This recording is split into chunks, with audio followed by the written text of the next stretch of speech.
Good morning. Welcome to the King's Report for Saturday, August 12th, 2017. We're in the 8th year of Chungi, 6th month, and we're up to the 21st day now of the 6th month by the heavenly calendar. I'm Tim Elder, sitting in for the second king of Cheongguk, Hyungjin Moon. Let's start with the weather, as we usually do. There was some rain that passed through the Cheongguk area last night, but as I look at the radar, it looks as though all that is gone. And I think they have cloudy skies now. We have cloudy skies now. There's still a chance of a thunderstorm during the day, but we have 64 degrees now, and we're expecting to get up to about 80 degrees during the day. And then a low of 60 degrees tonight. And let's see what the weather will be like tomorrow, Sunday. Sunday will be a mostly sunny, less humid day, and the high will be 78 degrees. The low at night will go down to 55, so rather a cool evening at the Cheongguk tomorrow night. Let's go to our Rima. First of all, I want to go to the Gospel of Mark, chapter 12. And here Jesus is speaking to the people around him in parables. And I don't see the word kingdom mentioned in this parable, but as we know through the sermons of our king, Jesus' idea of the gospel was that it was the gospel of the kingdom. And this was what he emphasized over and over and over again. And the king has been going through each occurrence of the word kingdom in the New Testament for the past year and almost a year and a half. So you can go back through his sermons, and he goes through and preaches a sermon on each occurrence. And this is a series of sermons that he's been doing for well over a year, about a year and a half, I think. Now, the word kingdom does not appear in this particular parable, but I think given the context of Jesus' emphasis on the kingdom, I think he is also talking about the kingdom here. And he began to speak unto them by parables. This is Mark 12, beginning at verse 1. A certain man planted a vineyard and set a hedge about it, and digged a place for the wine fat, and built a tower, and let it out to husbandmen, and went into a far country. And at the season he sent to the husbandman a servant, that he might receive from the husbandman of the fruit of the vineyard. And they caught him, and beat him, and sent him away empty.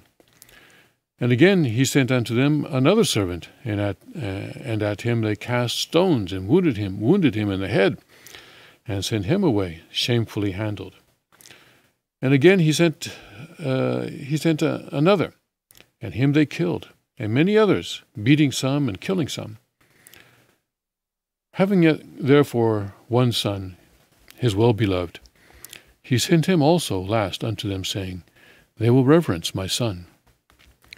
But those husbandmen said among themselves, This is the heir, come, let us kill him, and the inheritance shall be ours. And they took him and killed him, and cast him out of the vineyard. What shall therefore the Lord of the vineyard do? He will come and destroy the husbandmen, and will give the vineyard unto others. And have ye not read this scripture? The stone which the builders rejected has become the head of the corner. This was the Lord's doing, and it is marvelous in our eyes.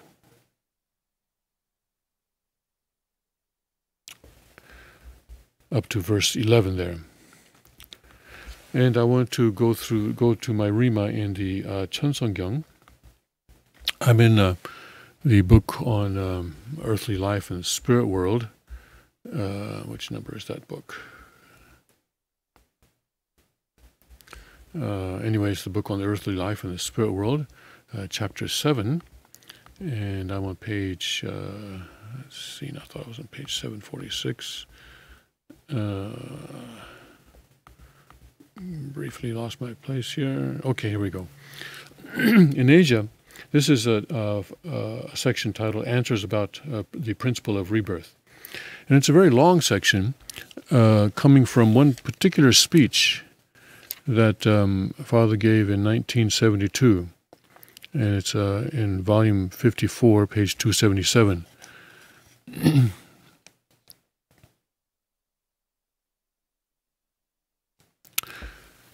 I will not read the entire section, I don't think, but let's see how far we can go. In Asia, people talk not about the principle of rebirth, but about the theory of reincarnation, which is a Buddhist idea.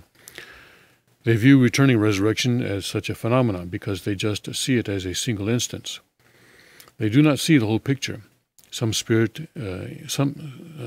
do not see the whole picture. Spirit people in the spirit world want to benefit through people on earth. This is their request. Original people who have not fallen are valuable beings who can manage the angelic world and the universe. Due to the fall, people dropped several levels downward and consequently must go back up to that original position. In ascending, however, they do not do so in one step, but through stages, restoring individuals, families, tribes, people, nations, the world, and all the way up to the cosmos. Originally, people were to go to this world, yet because there is no way of going up in one step, each stage must be pioneered and passed through, from the individual to the family, from the family to the tribe, and from the tribe to the race. Let me check a Korean translation here.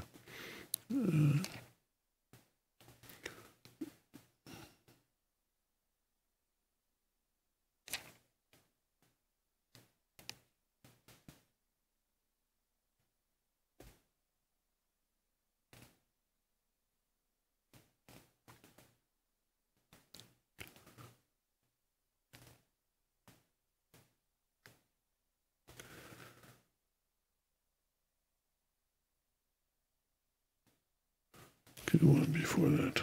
가정에서 정적으로, 정적에서 민족으로 단계를 해서. Yeah, that's what I thought. Yeah, this word race here.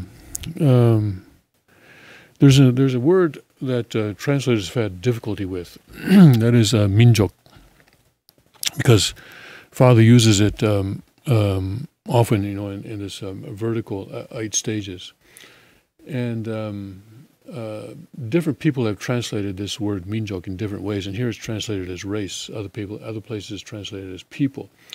And it's all the same word in Korean, but different translators translate it different ways, and so there's a kind of a confusion. And so here we see actually the same word being translated in 2 different ways within the same quotation. For example, earlier just now I said, in ascending, however, they do not do so in one step, but through stages, restoring individuals, families, tribes, people, nations, the world.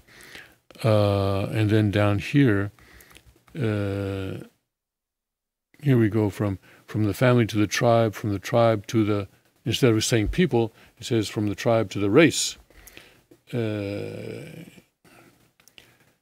I think that's one reason that that's one thing that can cause confusion. But just be aware that people, race, it's all the same. And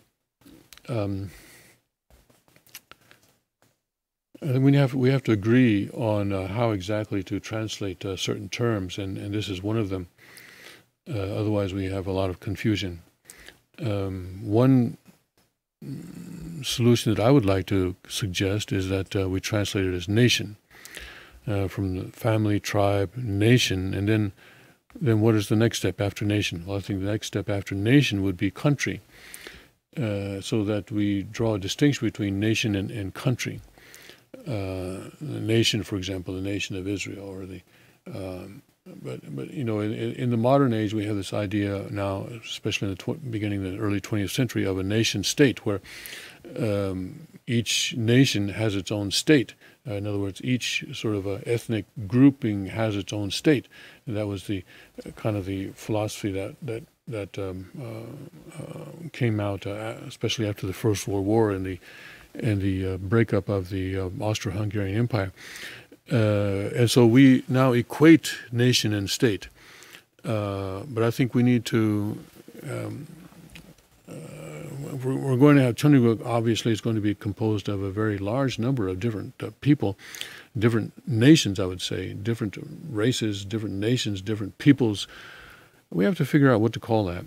Anyway, so that's one thing.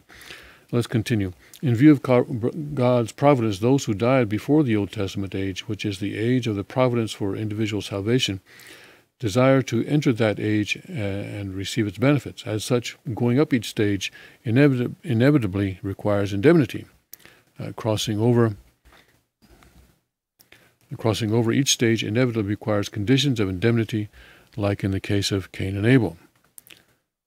Even if a spirit named A has been helping through this age up to this point, he cannot cross over into the next stage just like that. There must be a period of indemnity. It is not finished in a day or two, but rather over a period of time, such as 7 years, 40 years, 70 years, even a few centuries. Since Spirit A, who has been helping up to this point, cannot continue his ascent before his period of indemnity ends, he returns to the spirit world. Spirit A wants someone on earth called Spirit B to lay the foundation. But if B fails to indemnify within the period and dies, Spirit A chooses someone else called C and waits impatiently to return through C. Thus the spirit who returns to C is the same A who had returned to B. Suppose the spirit person is Paul, referring to the Apostle Paul. If A, through whom he returns in an attempt to ascend through each stage over the ages, fails to indemnify within that period and dies, Paul returns through B and helps him in a sense. There must be an indemnity period. According to the principle, indemnity is not accomplished in a short time. For this reason, if B, the second chosen person, does not indemnify, the next person, C, is chosen for coming again. So eventually Paul will leave a message, or eventually Paul will have to return through C. If B were to leave a message or were to do something, he would say that he is working with Paul's assistance now. Likewise, C in the next age will also say in the message that he is working with Paul's assistance and that he is even Paul himself. This way it looks as if Paul's spirit appeared in B and again in C around the world. Looking only at such a phenomenon, people call it reincarnation. It appears as if it is this phenomenon of reincarnation.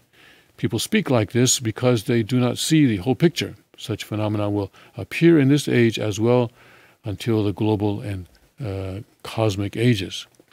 Originally, people were not supposed to live under Satan's rule, but rather within the realm of God's direct dominion. Yet due to the fall, they have come to live in the fallen domain. In order to escape from this fallen domain, they must pay indemnity as individuals and as families. Without indemnifying this, they cannot escape. Each stage looks like a phenomenon of reincarnation or transmigration of souls, because spirit people must appear in each age through the returning phenomenon. From this point of view, the same applies to all of you.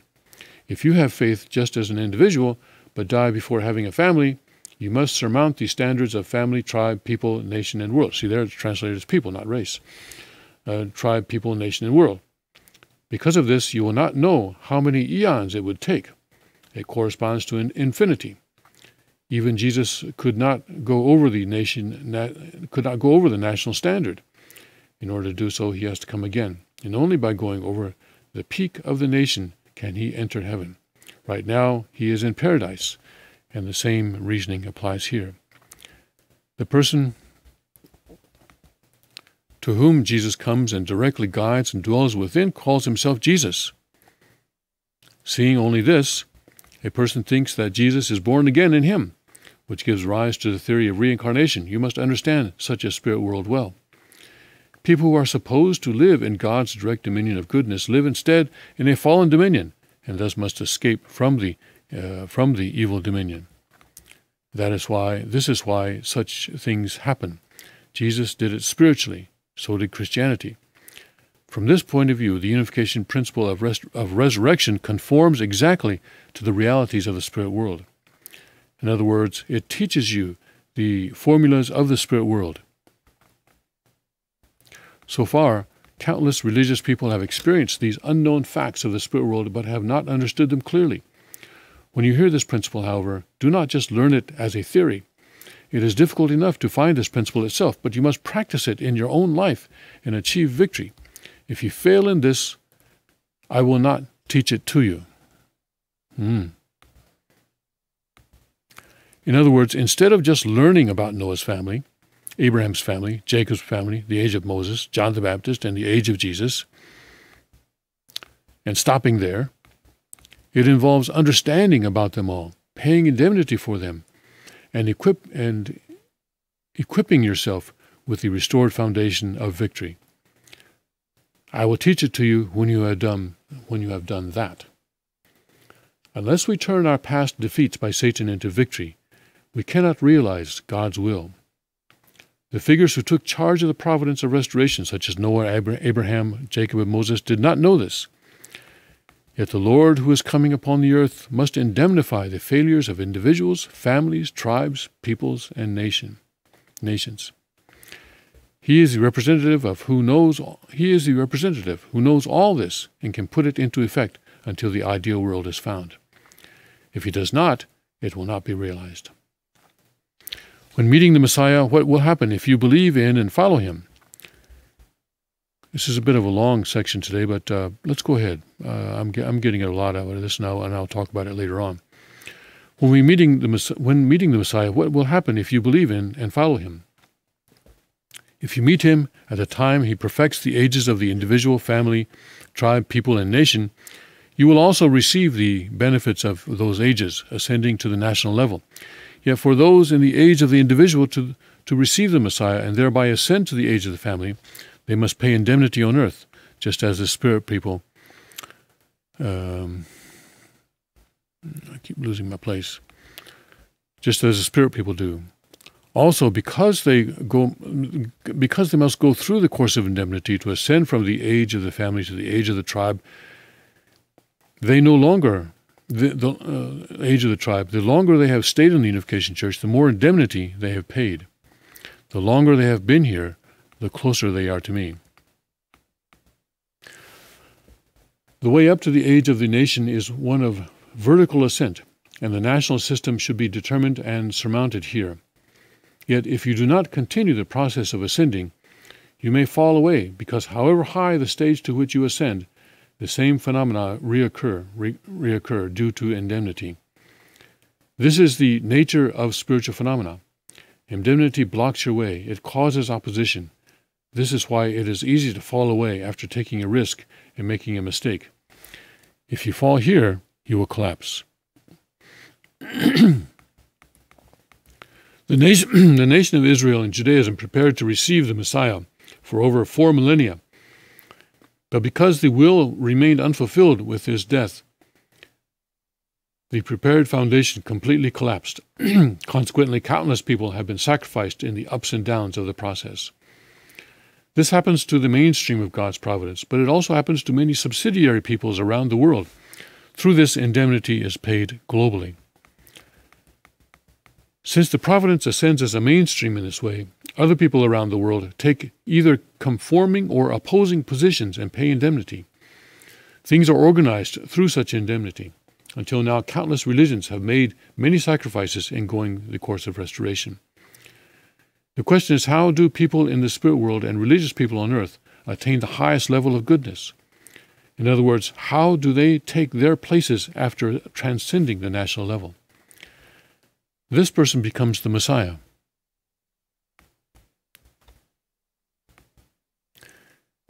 He comes to seek that.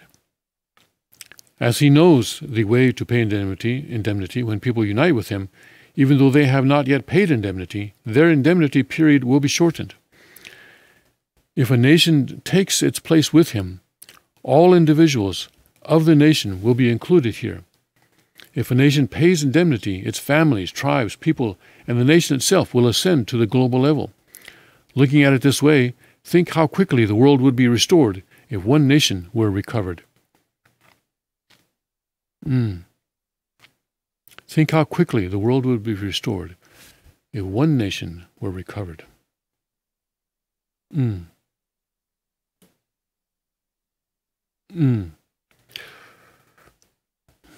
Only by establishing a nation can we transcend paradise.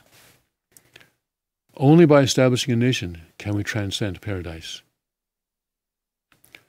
Paradise is the same as a waiting room before going to heaven.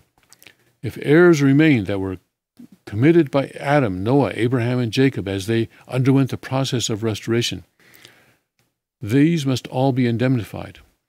Without indemnity being paid, horizontal development cannot take place. From this point of view, we can know how important a nation is. If we have a nation, we will not fall away. For instance, the German government intervenes with the affairs of foreigners in Germany in the same way it does with its own citizens. If a foreigner does something wrong, he is deported. If someone is deported and if he is stateless, where can they go? They have nowhere to go. Even if such a person was sentenced to death, they would have nowhere to appeal. The same can be said about the satanic realm. In the satanic realm, we are their enemies. As theists are their enemies, how much do they hate and persecute us in their realm? Not only that, even if they were to deport or kill us, we would have nowhere to appeal. Since the nation is important, God comes looking for it. In seeking a nation, you must pay indemnity for the individual, family, tribe, people, and nation. You must go through indemnity courses as an individual, family, tribe, and people. Otherwise, there is no way to the world-level course. Since the nation is the center, each nation must pass through the central nation in order to go this way. If you died without restoring a nation, you could only return to the earth to support individuals and families, unable to work with dignified authority. You would not be qualified to fight for the occupation of the satanic world. Accordingly, you can be registered only when a nation appears. Have you been registered? You have been registered with the Unification Church, but not with God's unified nation. Can you be citizens without a nation? No. That's what it says. It says no. You want me to check the translation on that? I can check it. I don't know where it is right now. Can you be a citizen without a nation? No. Because of this, all the people in the spirit world hope to assist the people of this nation. Only if you are in this nation will returning phenomena occur horizontally. As the phenomena occur horizontally, the foundation you work for will remain for you. When ascending and seeking that nation, however much indemnity you may have paid, you would lose everything if you were to collapse. What page are we on? We're on 749. 749. When ascending and seeking that nation, however much indemnity you may have paid, you would lose everything if you were to collapse. Wherever you might have climbed up from the bottom, if you were to collapse, everything would disappear. This has happened repeatedly, but when this is being done on a horizontal level, what you have worked for will remain eternally. In other words, in the age of ascending through restoration, you lose what you have invested through indemnity, but when a nation is found and we work horizontally, it will be the age in which your efforts will remain as your accomplishments rather than disappearing as indemnity.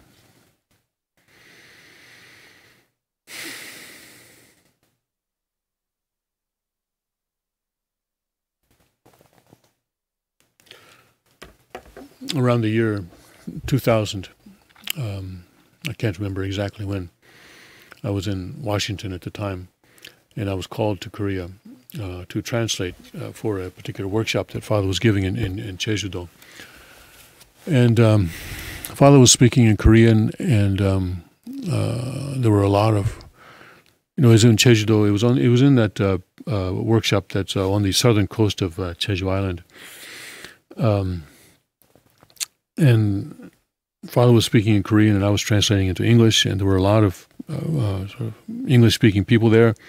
I don't remember who. And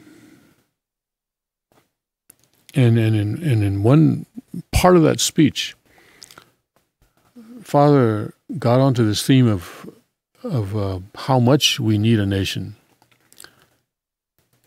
as he sometimes, does, he says, well, if you think we need a nation, hold up your hand, hold up your right hand. And everybody holds their right hand. And then people put their hands down, and he says, okay, if you think we need a nation, hold up your left hand. And everyone held up their left hand, their left arm. And he said, if you think we need a nation, stand up. And everyone stood up. I'm not sure if this was the exact order, but all these motions were in there. And he said, if you think we need a nation, sit down. And he said, if you think we need a nation, raise your right foot.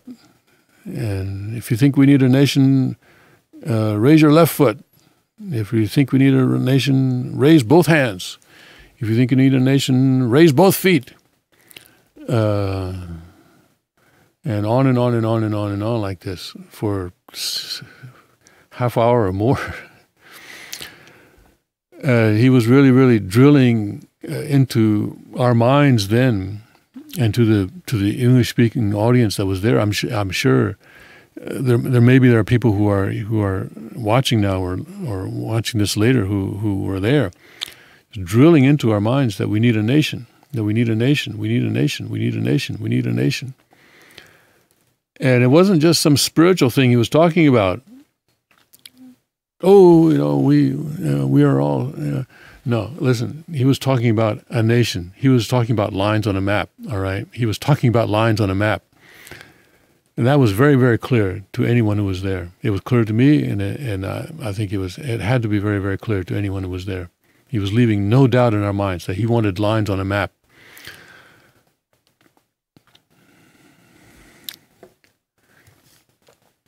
And here he talks about how we need a nation in the satanic world that can protect people of God. Because if you don't have a nation, then eventually, for example, here in the United States, we are dependent on the United States government protecting our right to free speech. We have the right to free speech from God, but we depend on the government to protect that right, to defend that right for us, because we don't have the ability to defend that right on our own. Yeah, I know we have certain abilities and we have certain tools, but if the entire community were to gang up on us, if the entire nation if the entire country of the United States were to gang up on us, we wouldn't be able to protect that right, our right to be able to worship. For example, in China today, there are unification believers in China. There are believers of true parents in China. There are blessed couples in China who are underground. Who protects their right to free speech? Who protects their right to worship as they please? They have that right. That is inalienable, but they cannot defend it because they are in a country that does not. They are in a communist country that oppresses anyone who believes in anything other than communism. Xi Jinping recently said that religions must follow the guidance of the party. Yeah, so they recognize certain churches as official churches, and because those churches follow the guidance of the party. Basically, they allow the Communist Party to govern them, and they believe according to what the Communist Party says they must believe. But if you're really a true religious person in China, you can be arrested and you can be killed. So there's no guarantee that the United States will not become like that in the future, or our immediate environment here could become like that in the future. So what is going to protect our ability to do God's work on earth? That has to be a nation, a physical nation that is legally and politically established, like it says in the preamble of the Constitution.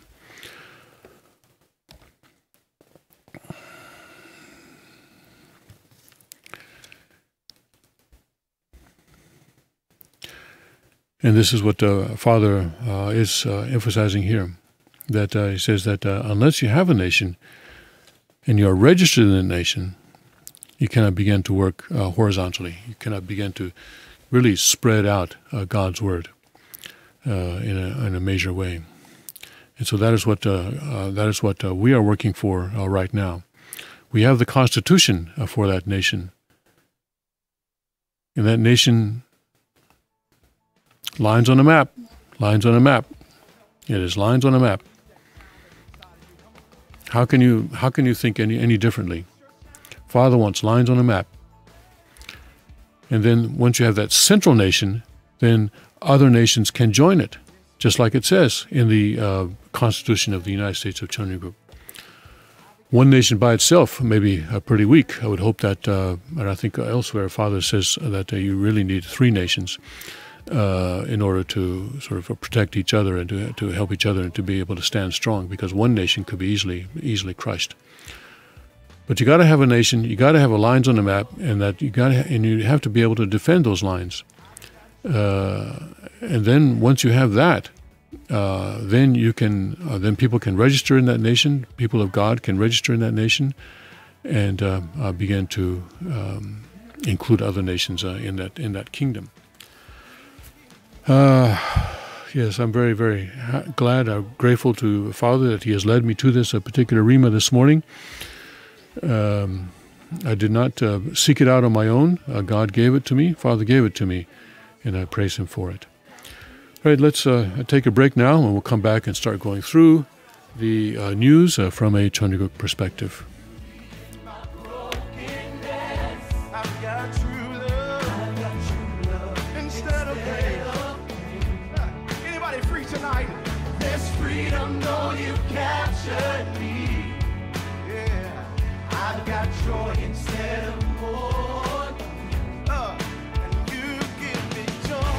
Car Arms, Magnum Research, and Auto Ordnance. The Car Firearms Group. With a diverse product line that blends American craftsmanship with cutting-edge technology. It's no secret why gun enthusiasts choose Car Firearms Group. From the Desert Eagle and Baby Desert Eagle made famous by Hollywood. The history of the 1911 and the Tommy gun. To the best in compact concealed carry. Car Firearms Group is not only the first name in personal defense, it's a name that has earned the respect of gun enthusiasts around the world. Concealment, innovative technology, value, accuracy, and history. Car Firearms Group. Made in the USA. Visit car.com today.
Welcome back to the King's Report for Saturday, not September yet, although it feels like it outside. August 12th of 2017.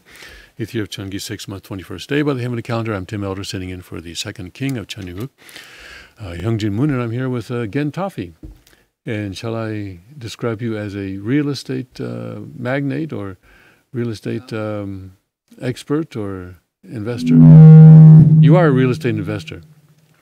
Yeah, but many people are many things. Okay. Are we okay on the sound? All right. Okay. So first of all, your husband Kyle Toffee has an interesting link, doesn't he? Yes. Why don't you tell us about that? Kyle made a podcast that he puts on most every day. And then you can just look at your phone and click it and get the whole Morning King's Report on audio, which means it takes up less bandwidth. Right. And you can just listen to it. Right. And you can listen to it while you're driving. Yeah. Or painting or whatever while you're doing. Painting. All right. Yeah. If you just want the audio, and you know what our beautiful faces look like, so you don't need to see that. You can just listen to the audio. That's great. So what is that? What is that site? It's on sanctuary.audio. Sanctuary.audio. Right. Okay. And then each day he puts up. He goes through the process of doing this every day. Wow. Yeah. That's quite a sacrifice. That's quite a contribution. Sanctuary.audio. AUDIO. Sanctuary, just sanctuary, right? No church, just sanctuary.audio. Yeah. Wow, that's a great URL, by the way. So Kyle, and maybe people are listening to this audio right now. Yes, he has to record it very in real time. He records it in real time. Okay. Because some people are, they tend to try to delete Hyungjin's service every morning because they have some excuse, but it's just political. So Kyle has to record it immediately. Oh, I see. Before anything gets deleted. Because of copyright issues. Yeah, I see. Yeah, it's a copyright. A lot of companies are strict on copyright. That's right, or for other reasons as well. Okay, and what was that site again? Sanctuary.audio. .audio, AUDIO. Okay, thank you very much. So people can go to that site and get the podcast of each morning's King's Report. And if you find that the video has been blocked by YouTube, no problem. You can just go to this site. Hey, people in Germany, are you listening? Germany often blocks our sites. Also in the Middle East. When we do the blessing, and we do dun, dun, dun, dun. When they hear the first three notes of the Messiah, Handel's Messiah, boom, it's blocked. They don't like Handel in the Middle East. And also in Germany, too, I think they don't appreciate us using Handel without their permission. But anyway, so you can listen to the podcast when the video is blocked. That's an important piece of information for people to know. Now, as I said, you're involved in real estate, and later on in this broadcast, I'm going to ask you to give us some information about that, because I know you've been studying a lot about the real estate in this area. But anyway, we'll get into that later on. First of all, let's talk about Venezuela, the top story on a Drudge this morning. Everybody's excited because Trump will not take the military option off of the relations with Venezuela. Trump will not rule out the option for Venezuela. But let's see what he actually said. This is a Wall Street Journal story. President Donald Trump warned of a possible military action in Venezuela on Friday, even as he amplified threats of an armed response to North Korea missile buildup. Mr. Trump said a military option is possible in Venezuela, though he provided few details, while the president also stepped up his warnings to North Korean leader Kim Jong-un as he spoke at a press conference at his golf course in Bedminster, New Jersey on Friday. I'm not going to rule out a military option, Mr. Trump told reporters when asked about the situation in the South American country. Venezuela is a mess. We have many options for Venezuela, including a possible military option if necessary, he said. The remarks came a day after President Nicolas Maduro said in a speech to the newly formed Constituent Assembly that he wanted to speak with Mr. Trump by phone or meet him when he visits the U.S. next month for the United Nations General Assembly. If he is so interested in Venezuela, here I am, Mr. Maduro said Thursday. Mr. Donald Trump, here is my hand. But Mr. Maduro also reiterated his criticism of Mr. Trump as the leader of a, quote, imperial power, unquote, calling him a threat to global order. Quote, with Donald Trump, a dangerous class of lobbyists, multimillionaires, and extreme right-wingers reached the presidency, capturing all of the positions of power in the government. Quote, unquote, Mr. Maduro said, today they are threatening world peace. On Friday, Venezuela's information minister, Ernesto Villegas, said in a Twitter message that Mr. Trump's comments are, quote, the gravest and most insolent threat ever made against the fatherland of Bolivar, unquote, referring to the country's independence hero. A Pentagon spokesman said Friday that the Department of Defense had received no orders from the White House regarding Venezuela and referred all questions on the matter to the White House. And we have some other statements here written by some politicians. Venezuela has been gripped by anti-government protests and unrest, with some 120 people killed over the past 4 months, according to Luisa Ortega, the country's attorney general, who was ousted from office for her activism against Mr. Maduro. Mr. Maduro has been consolidating power in Caracas in ways deemed dictatorial by American officials and which have led to tightened sanctions against his regime. Venezuelan opposition supporters had mixed reaction to Mr. Trump's announcement. Quote, I'm worried by these remarks because they could deepen the political, social, and economic crisis of the country, unquote, said Caracas advertisement agent Carmen Gonzalez. But more radical government opponents have said military intervention is the only way to get rid of the authoritarian government. Quote, the government has ruined us, has destroyed this country.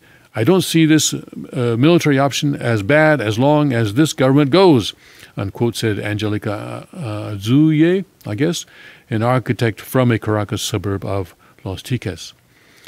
Political analysts said Mr. Trump's comments might inadvertently bolster the Venezuelan president by seeming to affirm what the late Hugo Chavez and Mr. Maduro have been saying for years, that the U.S. is out to get the country's socialist government.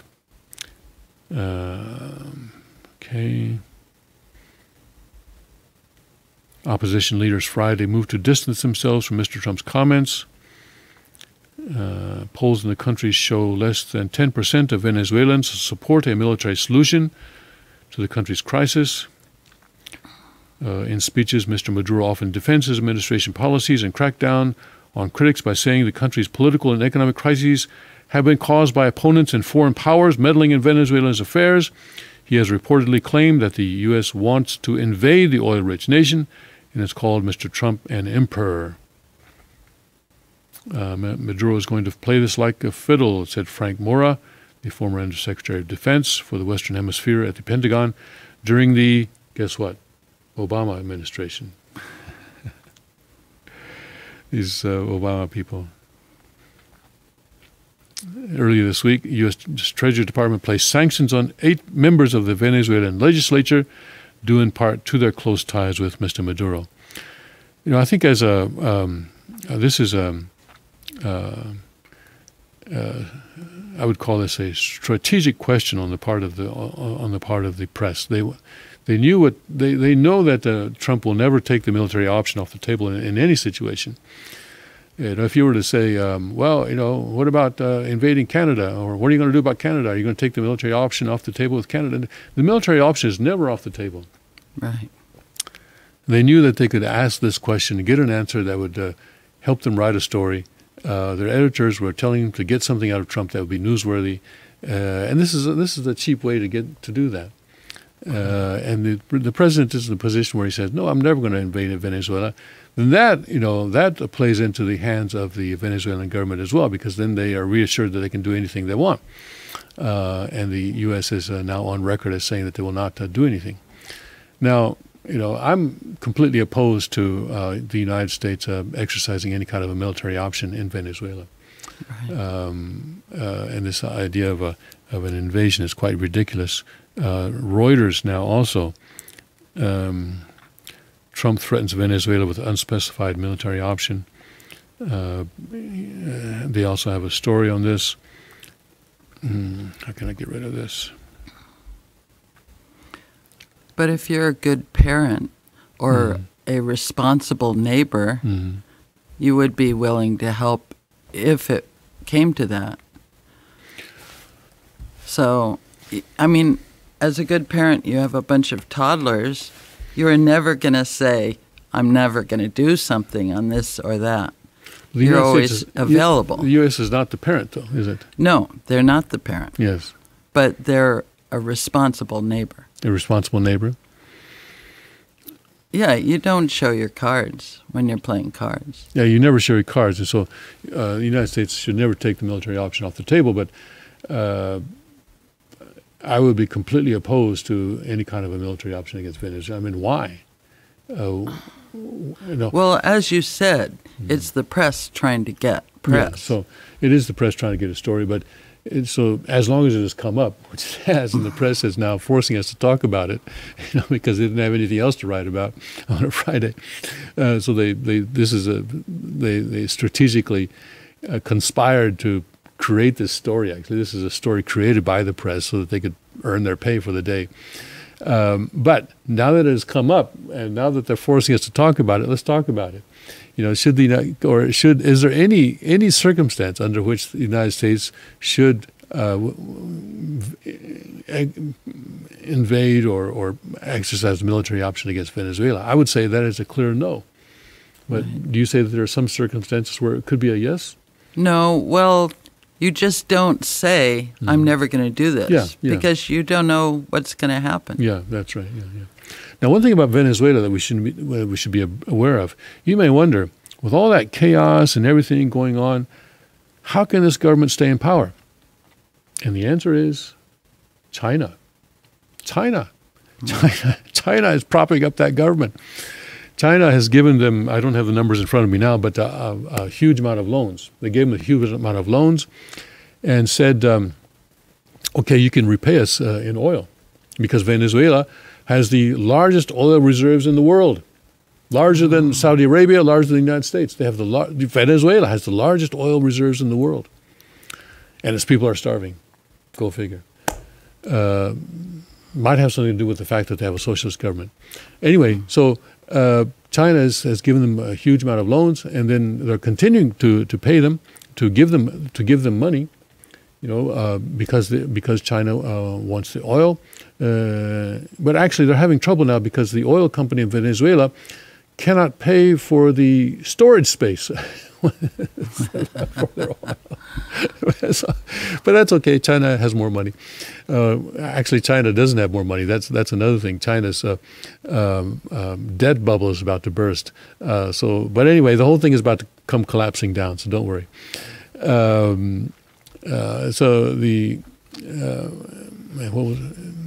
So China is propping up Venezuela, and so this also maybe relates to U.S. relations with China, because if Trump says he might invade Venezuela, China's going to say, wait a second, we might be able to do something with you in North Korea, but hands off of our little buddy Venezuela over there. Yeah, because Venezuela is China's little buddy. Yep. Well, a lot of countries are indebted to China. That's right. That's right. That's right. And China has this Belt and Road Initiative, BRI that they call it, which the WorldTribune.com headline termed it as one world under China, because they are investing in infrastructure projects around the world. But when I say investing, they are loaning money to countries, especially developing countries, to develop their infrastructure, and those loans are secured by those infrastructure projects. So if they can't repay the loans, guess what? China owns all sorts of roads and electrical generating plants and ports and highways around, railroads around the world. And even restaurants and movie theaters. That's right. Yeah, Hollywood now is pretty much owned by China. But that's separate from the Belt and Road, yes. But a lot of Chinese investors who, and if you're a Chinese investor, you have to be close to the state, otherwise you get killed or put in jail. They're investing in Hollywood. So right now in Hollywood, you can't not make a film that is anti-China or has China as the bad guy. Yeah. Yeah. In fact, you have to have China as the good guy. And America is the bad guy. So the press pulling one over on the president yesterday, and it's kind of a cheap shot. It is a very cheap shot that the press tried to create. Is a completely creative. I mean, I'm sure Trump had no thought of a military option against Venezuela until someone asked him this question. And says, oh, yeah, well, but, as a matter of principle, he's not taking it off the table.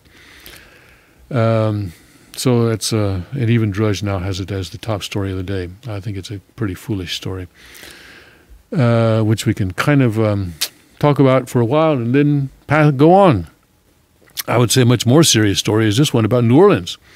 New Orleans braces for new flooding as it copes with power outages, failed pumping system. See, this is a real story that's affecting people's real lives. All right, Venezuela, they can take care of themselves, or not, and we're not really too concerned about that. Heather Wright is a New Orleans native, so she knows that flooding is a part of life in the city. New Orleans lies up to 10 feet below sea level and is mostly surrounded by water. I've lived in New Orleans all my life, so water is in my DNA, Wright said Friday. I survived Hurricane Katrina and lived through that, but this was the highest I've ever seen the water get since that time. By this, she referred to flooding unleashed last Saturday after a heavy rainstorm overwhelmed the city's compromised pumping system, and with many streets still flooded, city residents are bracing as a new round of heavy rain is expected this weekend. Officials said this week that at least 14 of 100 drainage pumps have located throughout the city were out of service during the last weekend's storm because of power shortages and because of lack of basic maintenance. Sorry. Some parts of our system did not operate as they should have, so forth. The pumping system was not operating at its maximum capacity, so they're having this problem in New Orleans. Have you ever lived in New Orleans again? No, I never have. Yeah, I haven't either. I don't think I've ever even been there. Rebel Yell, Southern nationalists again crying secede. This is about some rally, I guess, rebel, yes, that they had in Birmingham as 21st century activists seek to topple monuments to the 19th century Confederate rebellion. Some white Southerners are again advocating for what the Confederates tried and failed to do, secede from the Union. This is on a WBRC Fox 6 News, this is a Fox News station, their website. It's an Associated Press AP news story, however. AP wrote this story, or at least published it. It's not an easy argument to win, and it's not clear how much support the idea has. The leading Southern nationalist group, the Alabama-based League of the South, has been making the same claim for more than 2 decades and still has an address in the USA, not the CSA. But the idea of a breakaway Southern nation persists.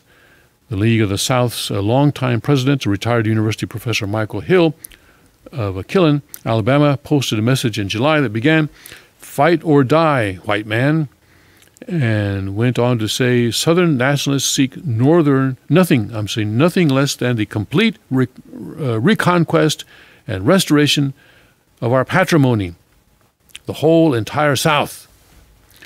And that means the South will once again be, in name and actuality, white man's land, a place where we and our progeny can enjoy Christian liberty and the fruits of our own labor, unhindered by parasitical outgroups, said Hill's message, posted on the group's Facebook page a day after a rally in support of a statue of Confederate General Robert E. Lee in Charlottesville, Virginia. My parents are from Arkansas and Texas, Oh. And I haven't lived there too much, but we used to visit our relatives there. And of course, when I was a child in the 60s, you would see bumper stickers that said, save your Confederate currency, the South shall rise again, this kind of thing. I don't know, that was 50 years ago. I'm not sure how much of that is still there today. But obviously these guys are crazy in terms of their racism. To say that fight or die, white man, and this kind of thing, in identifying a Christian, Christian values with this kind of racism is obviously crazy. But we could talk about secession in general, because California too wants to secede, right? You were in California until a year ago. Yeah. Did you see any sort of secession movement there? Yes. You did, okay. We had a lot of riots, which were not reported. Mm-hmm. You just know if you drove down to Oakland, many times the highway even would be closed. Mm-hmm. And my brother-in-law's bank, they smashed all the windows. And I mean, it's a community bank that gives a lot to the community. Totally supports certain Hispanic and various wonderful charities. And these were people who wanted to secede that were doing this? There was anarchy. They're all dressed in black with masks. So in California, there's this idea to, create two states out of the California or California has always had, various times, they've had proposals to split the North and the South, but they could never do it because of the water issue. Most of the water comes from the North, and it's a hot political thing, and it's so involved that it never happens. But at the same time, there's people that want to divide the nation to make it weaker and to make change. But a lot of people think change means conflict. So they're just trying to encourage conflict. Now, before the Civil War, the way that the states seceded was that they used the 10th Amendment. And the 10th Amendment says that something to the effect that any right, power any right or power that is not specifically given to the federal government in the Constitution is reserved for the states and the people. And the Constitution. So if you're looking for something and the Constitution is not there, it means it belongs to the states and the people. And when people go through the United States Constitution and look for how a state can secede, it's not there. And so they say, okay, that means that by virtue of the 10th Amendment, states can do this on their own. This power by the 10th Amendment belongs to the states. And that states can secede anytime they want to. This was their reasoning before the Civil War. And so, after Lincoln was elected in the presidential election of 1860, some of the states, or eventually all of them, but one by one, they said, okay, we don't like this president. We don't want to be in the same country as this president. We're going to secede. We're going to leave. We're going to create our own country. And that's what they did. And they called their country the Confederate States of America. And they had their own president and so forth. And then there was a war and they lost and they came back. And then in about a few years later, the war ended in 1865. And then 4 years later, in 1869, the Supreme Court made a decision saying that, in effect, it said that the secession by the southern states was null and void. It's as if it never happened. It never happened. What they had done in the southern states was that they had either they had voted to secede in their legislatures, or they had separate conventions that made this decision or something like that, and to take the state out of the Union. They all had their own ways, because according to the 10th Amendment, you can do it any way you want, or because the power is in the states. But in 1869, the Supreme Court said, no, we're not going to recognize any of that. That there never was a secession, legally speaking. That the United States was always one, and it always will be one. And they said that once you enter the United States, basically they said you cannot leave. It's like a room that you go in. You go into the room, you can go in, but you can't get out. What do they call that? Prison cell. Yeah. That's a prison cell. You can go in, but you can't come out. That's a prison cell. So the Civil War, in my view, completely changed the character of the United States of America. Yeah. Until then, before the Civil War, it was a free association of states. But after the Civil War, it was a entity where you could come in, but you cannot leave. That's an interesting point. I never realized that. Yeah. And so, since then, and now we see that Father is telling us we need the United States needs to go back to its founding principles, founding spirit. Yeah. Excuse me. Let me test this cough button again. Cough button.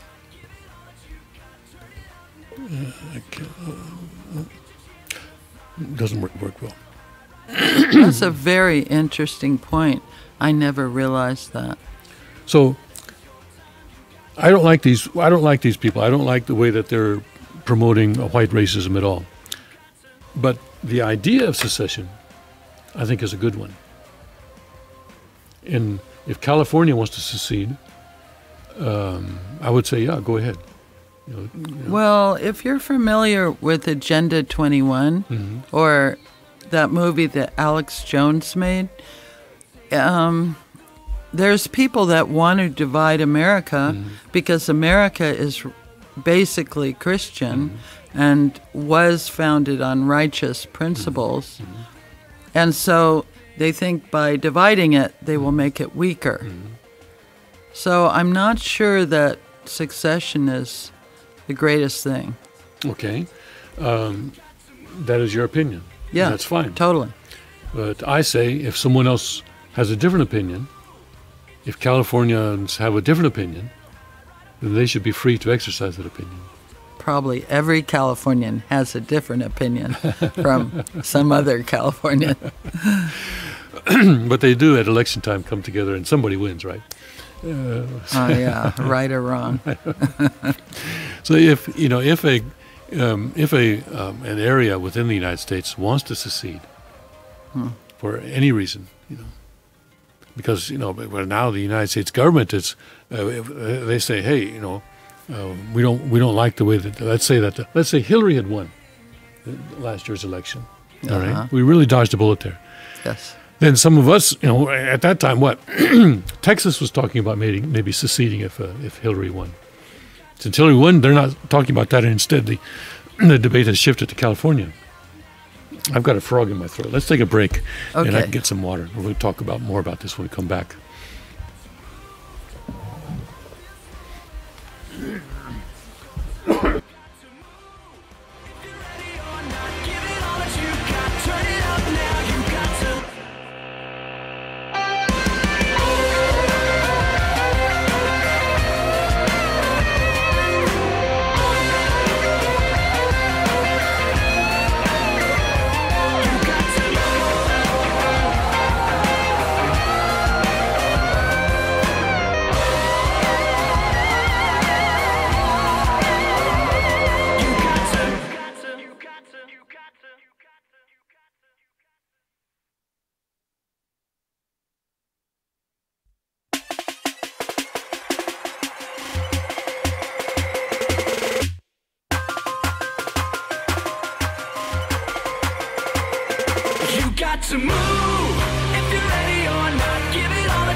destruction.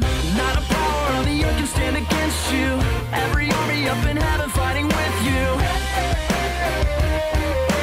Don't let your fear keep you frozen. You got to move if you're ready or not. Give it all that you got. Turn it up now. You got to move. It's your chance to fly with your head held high. Right about now, you got to move. Don't let this moment pass you by. This is your time. You got to move if you're ready or not. Give it all that you got. Turn it up now. You got to.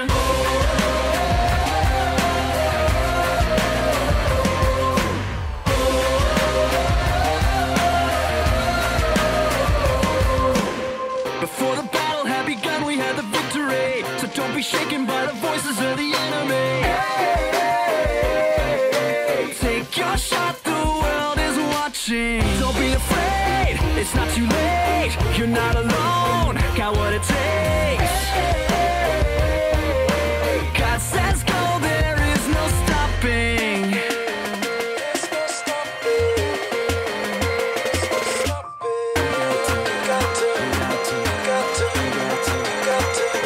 You got to move if you're ready or not. Give it all that you got. Turn it up now. You got to move. It's your chance to fly with your head held high. Right about now, you got to move. Don't let this moment pass you by. This is your time. You got to move if you're ready or not. Give it all that you got. Turn it up now. You got to.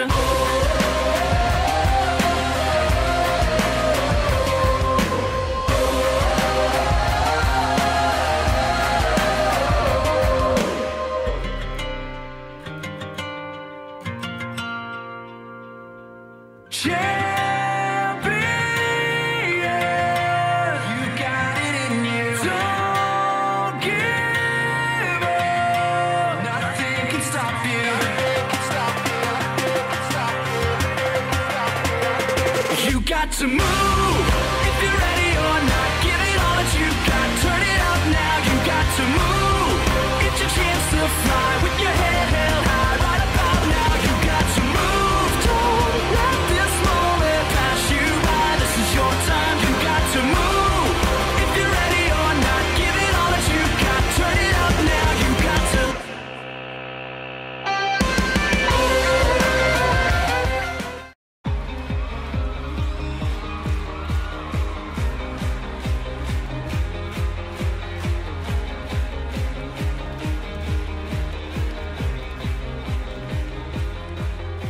At break of day, in hope we rise, we speak your name.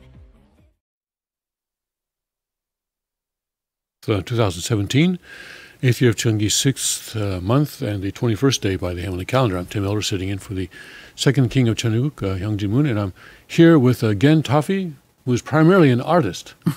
What kind of art do you do? Do you paint or what is it? Yeah, I Sculpt? paint. Mhm. I also like drawing very much. Mhm, Are there any- And I also blow glass, you blow glass. Wow, Yeah. that's interesting. like flame work Mhm. on a torch. So where do you do that? Where do you blow glass? Well, we just moved. I actually haven't moved into the barn yet, Mhm. but that's going to be my studio. You're going to blow glass in your barn. You know, I usually like to have a studio Mm-hmm. outside of my primary residence because I don't want to burn it down. I see. Okay. So I don't need too much space. I see. In Korea, I used a container. I see. That's right. You lived in Korea for a while, didn't you? Yeah, 10 years. Yeah. You had a house up near the DMZ. Yes. Tell us about that. Well, we weren't in the DMZ because there isn't one there. Mhm. We have the civilian control zone, which was run by the Army. So it took a while to get permission to That's even buy there. Civilian control zone is a place where civilians are under the control of the military if they live in that area. Yeah, so the only part that was like no man's land was the river and the small strip of land next to it that was. So had how far barbed were you? wire. How far are you from the DMZ? Well, we could see North Korea from the driveway behind our house, so it's pretty close. Well within our Turley range. Yeah, it's a good place to pray. And the amazing thing is that you were actually able to sell that house. Yeah, that was amazing. Oh, my husband's very good at internet and computers. We sold it to an Australian woman I who was see. married to a Korean artist. I see. Okay. So All she right. loved snakes and wildlife. Okay. Yes. Nobody else would have Yes. enjoyed it. Yes. 3 bedrooms, 2.5 baths, nice view of North Korea. Yeah, pretty much. Lots of snakes. Lots of wild pigs. Let's get back to your art. So you like to you blow glass and you also paint and draw. You said. Are there any special projects that you're working on now? Well, I like nature, but mostly I like people the most because they're the most fascinating, beautiful thing in the universe. So that's what I paint is people.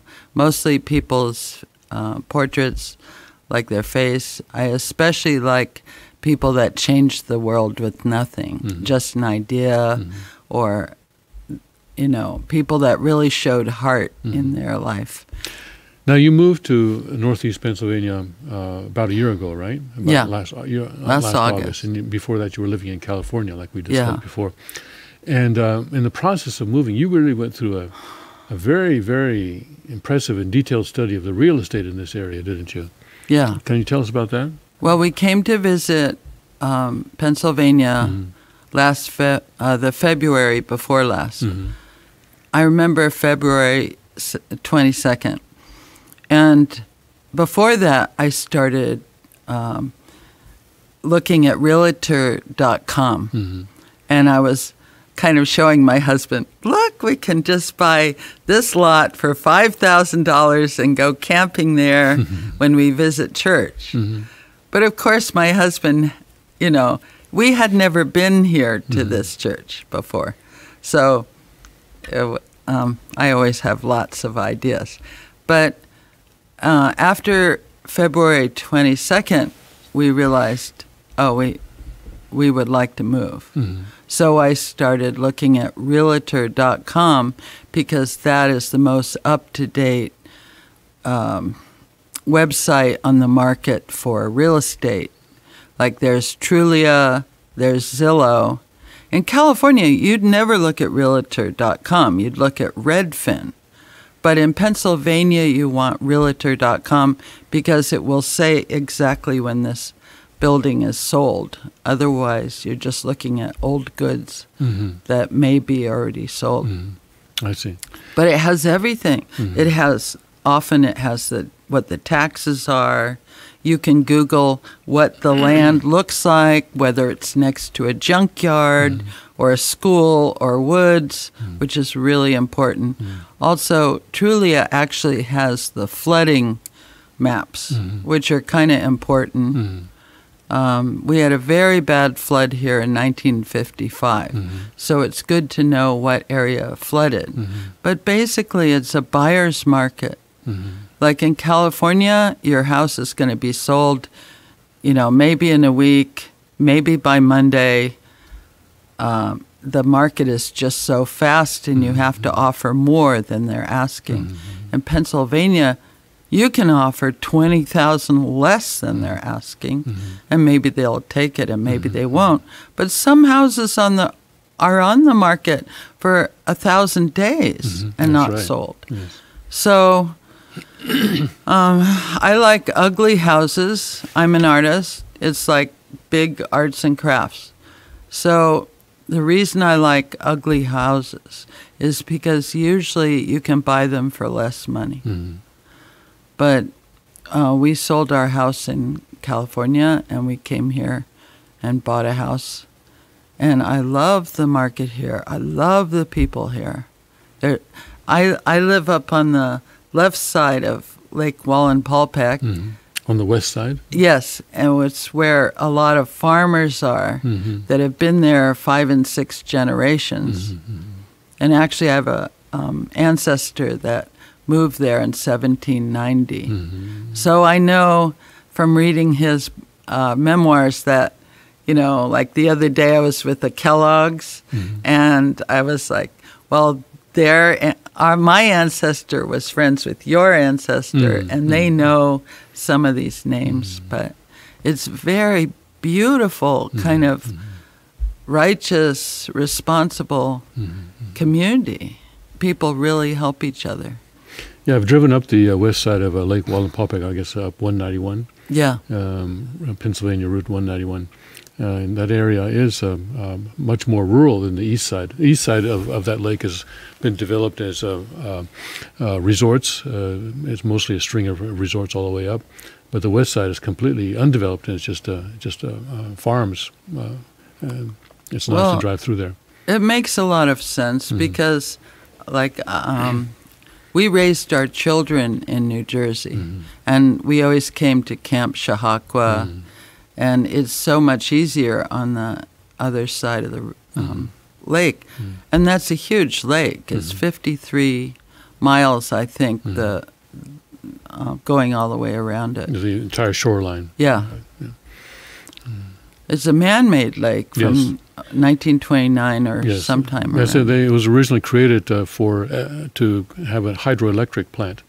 And the Yeah. hydroelectric plant still exists, although it's very, very, much larger ones have been created, and so of course it's still there, but it's a very small one in comparison to the other plants. But you still have a dam up there.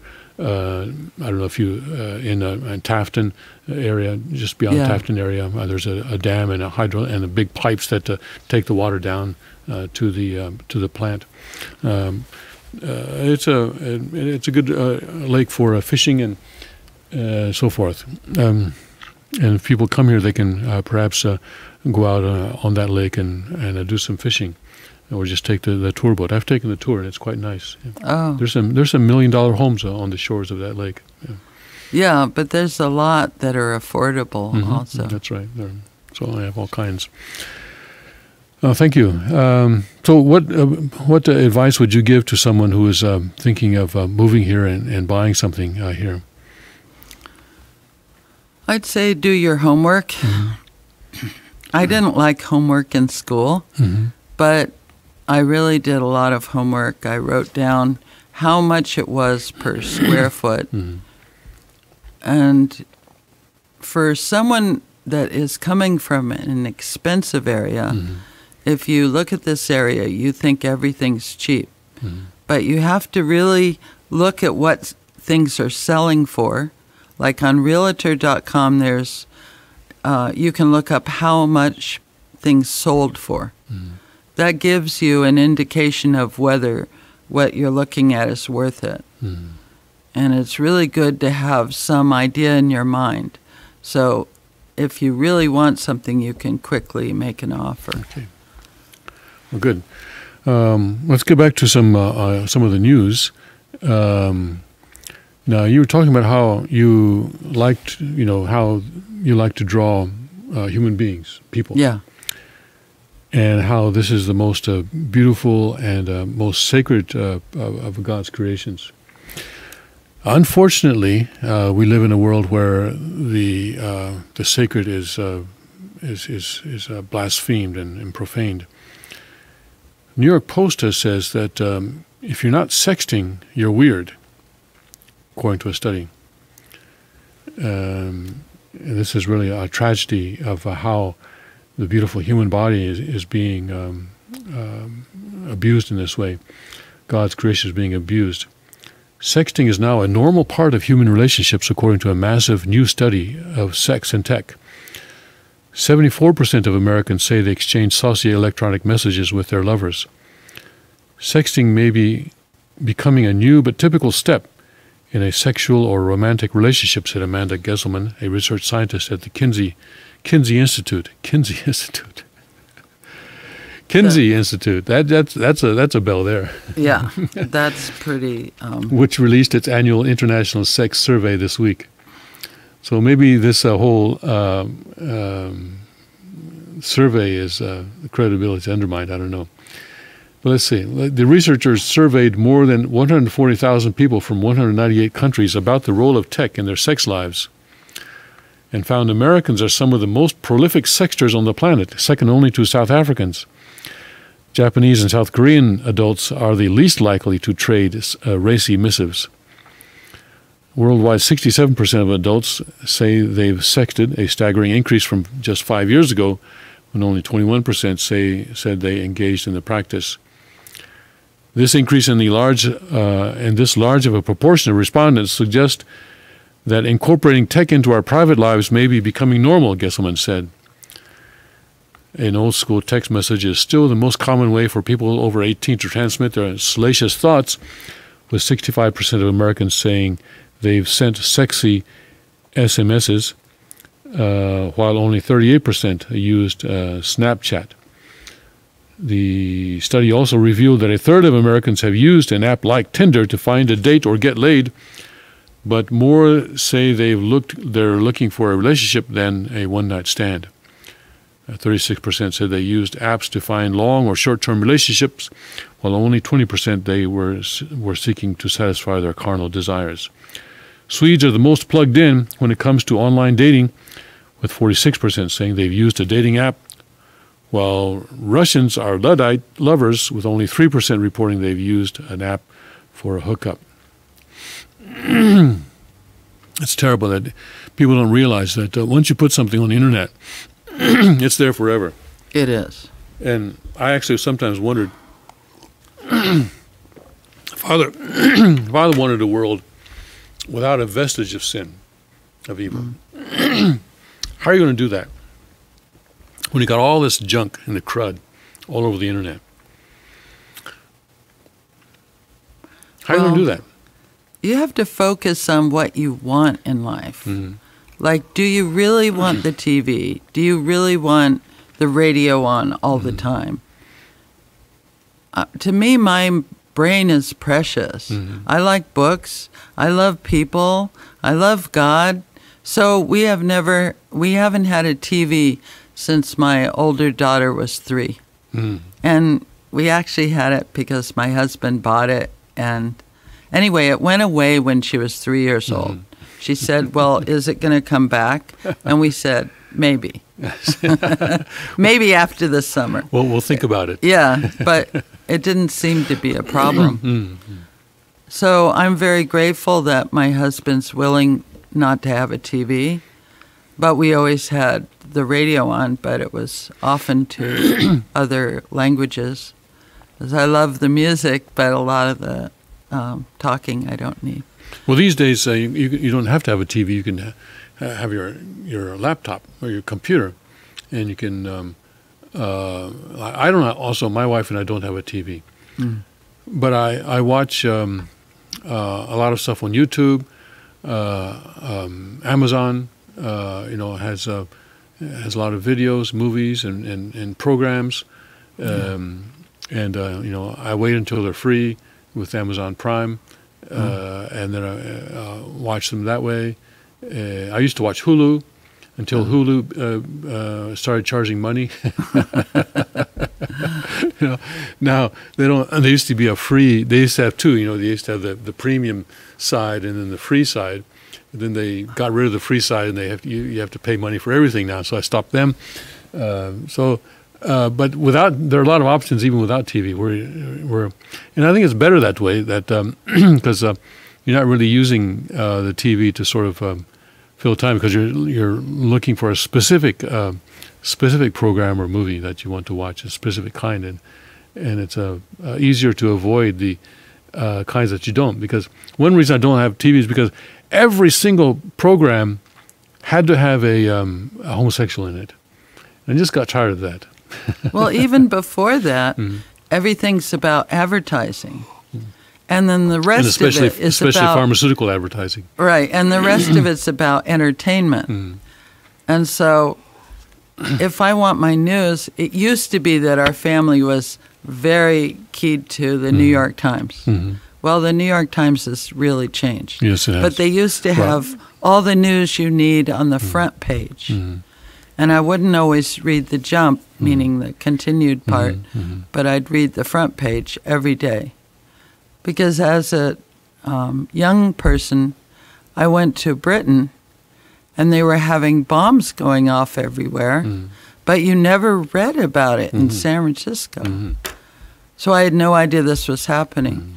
And then we lived where the National Guard came in, and we had curfews in Berkeley, California. And so I always wanted to be aware of what was going on, both in my community and also in my nation. Right now, the news is so controlled by just a few corporations. Like you said, there's a lot of stuff that's going on that we're just not seeing. Yeah. Even now, the Google, for example, is cracking down on conservative news sites. And Paul Joseph Watson, for example, has put out it was on Infowars. Yeah. And he's put out a thing saying that he's not going to be on YouTube until they stop cracking down on people like him. So it's just a few corporations are controlling more and more of what we're able to see. Fortunately, we have the internet, and so and that is difficult for them to control at this point. But they're sure trying. And even now, the last year was it that the ICANN was handed over to instead of the U.S. controlling it, is now controlled by a sort of a committee of nations, where, by the way, China has a representation, and we know what China does. China is really trying to control the news even more, as much as perhaps, or even more than these U.S. corporations, I would say. They're controlling the movies that we see, and more they're controlling even the television programs through their financial and also their because they have ideological friends in all these places. Well, it's amazing that Facebook was able to make a Chinese Facebook. You know, the amazing, colorful balloons or whatever it's called that started in May. Well, Facebook has completely compromised itself with China. Mark Zuckerberg has completely compromised himself with China, and he is their little puppy dog. Yeah. Okay, I was going to get to this article on Yosemite. Let's do that after the break. Let's take a short break and then come back, and we'll talk about traffic jams in Yosemite Valley. Yes. Yeah.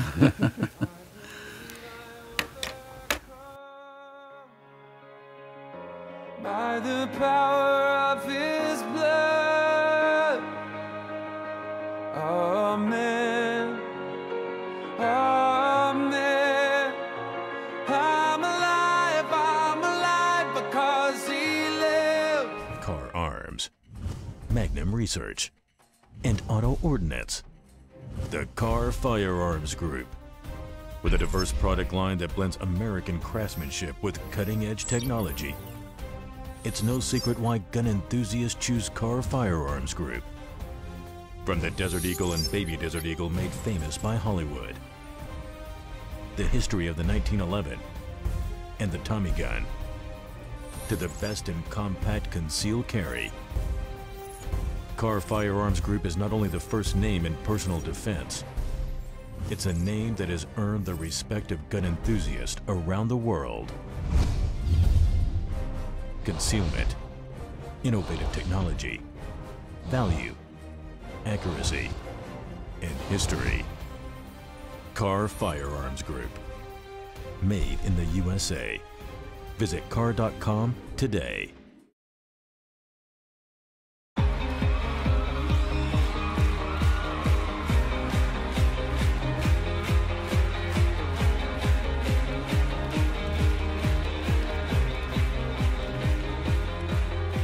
At break of day, in hope we rise, we speak your name. Saturday, September 12th, 2017, 8th year of Chungi, 6th month, the 21st day by the heavenly calendar. I'm Tim Elder, sitting in for the second king of Cheonryuk, Hyung Jin Moon. And I'm here with, again, Toffee this morning, and we're going through some of the news. Let's talk about Yosemite. You said that you loved Yosemite. You've been there a lot of times? When I was young, we went camping there in Tuolumne Meadows. I went with my family when I was barely able to bicycle. Well, Pierre Calero and Aureen Humbert had a definite vision in mind when they booked a summer vacation that included a day in Yosemite Valley. Urged on by breathtaking photographs and nature documentaries, the Parisians said they looked forward to serene walks along trails where pine trees threw shadows across streams and picturesque meadows teemed with wildlife. When they arrived at the park on Saturday, Soleto 31 and Humbert 29 were greeted by the reality: diesel smoke, honking horns, and miles of long processions of buses and cars. It was close to 10 a.m. when Humbert, her face long and her voice desperate, approached the ranger. "Please, sir, do you know a place to park? You can't imagine how upset we are." The ranger was sympathetic, but not much help. "Keep looking. You might get lucky." Despite promises of a far less cluttered and confused Yosemite made in a 2013 management plan, an effort to address the congestion without limiting the number of tourists, more vehicles than ever, up to 8,200 on a summer day, are clogging the valley known for its granite cliffs and waterfalls. On especially busy weekends, visitors must wait just to pay an entrance fee of $30 per car. May find themselves diverted to an alternate routes away from the valley or back out of the park. On the day Soleto and Humbert arrived, signs at the park's main entrances warned of delays 3 hours or longer. Traffic in a new roundabout near Yosemite Lodge had slowed to a crawl. Nearby, dozens of cars were parked haphazardly in a quarter-acre site designated off-limits because it was being restored to Meadowland. Along a 2-mile stretch of Highway 41, leading from the world-famous tunnel view down to the valley floor, hundreds of cars were stranded in gridlock. "Very significant traffic congestion is a truly hard dilemma we're faced with," said Chip Jenkins, acting superintendent of Yosemite National Park. "Getting stuck in a line of cars for 2 or 3 hours after entering the gate is not the kind of quality experience we want people to have." The statistics are not comforting. In 1986, the number of people visiting Yosemite was about 3 million. It took until 2015 to reach 4 million. A year later, the number had soared past 5 million. But with only 6,500 available parking spaces, according to officials, incidents of road rage and reported traffic accidents are up, along with miserable experiences shared on Yosemite's Facebook page. Well, also the Parks Department has a policy now of trying to take out certain bridges and roads. So they want to have things revert to a more natural state, which is very nice unless you're driving around looking for a parking space that used to exist but is no longer there. And they have even had a plan to take out certain bridges that were put there in 1929 or whenever, even stone bridges, because they feel they weren't there originally. So, you know, it's a conflict between what people need to see the park and how it can seamlessly be enjoyed by everyone as nature. This is. I wonder if how would a private nonprofit corporation handle this? I have a feeling that they would be able to come up with more innovative plans for this kind of a thing. This is managed by the National Park Service, which is a government thing, and I think that probably all national parks ought to be transferred to private nonprofit corporations. At least the management should be, as a first step. As a first step, the government can keep the land, but allow nonprofit corporations to manage them on a competitive basis and see which one does a better job. And it produces the more quality experience for. In other words, different parks can be managed by different corporations at first, to sort of as a kind of a competition type of thing. That's my feeling. Well, there would have to be guidelines like no billboards, and there would have to be a lot of guidelines, but that's common sense. Well, the market itself can regulate that kind of a thing. Because if you put up billboards that people don't like, this is ugly, then the corporation has to respond to the market. So rather than having, you can do it two ways. You can have it done through government regulation, or you can do it through the market response and let the market govern itself. Well, also the original guidelines are very important. Like in New Jersey, we have the Turnpike, which is run by the government, and the Parkway, which is a similar highway that everyone uses, that is run by a private corporation that was started by private funds, and it has no billboards, and it's very beautiful. Why doesn't it have billboards? Because they started out that they wanted it to be beautiful, and that was the rules they made. They bought the land. Who made? The corporation or the government? The corporation. That's my point. Yeah. Because the corporation knew that if they allowed billboards, if they allowed themselves to put up billboards, then people wouldn't like that, and that they would get a negative response from the market. I know of someone that was on the board that started it. So, I mean, I don't remember what year, way before my time. But anyway, the original idea was not that other people wouldn't like it. It was that they planned it to be beautiful. Right. So that's my point. When you're in a corporation, you want to create something that people will buy. Right. Or whether it's a service or product that people will use and buy. And so, when this private corporation was planning the Parkway, they said, okay, let's not have billboards.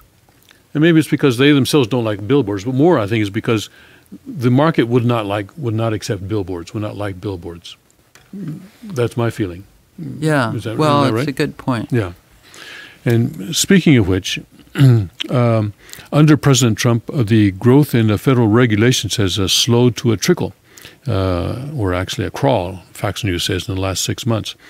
Just halfway through his first year in office, President Trump is delivering on a key campaign promise to cut red tape, according to a new study.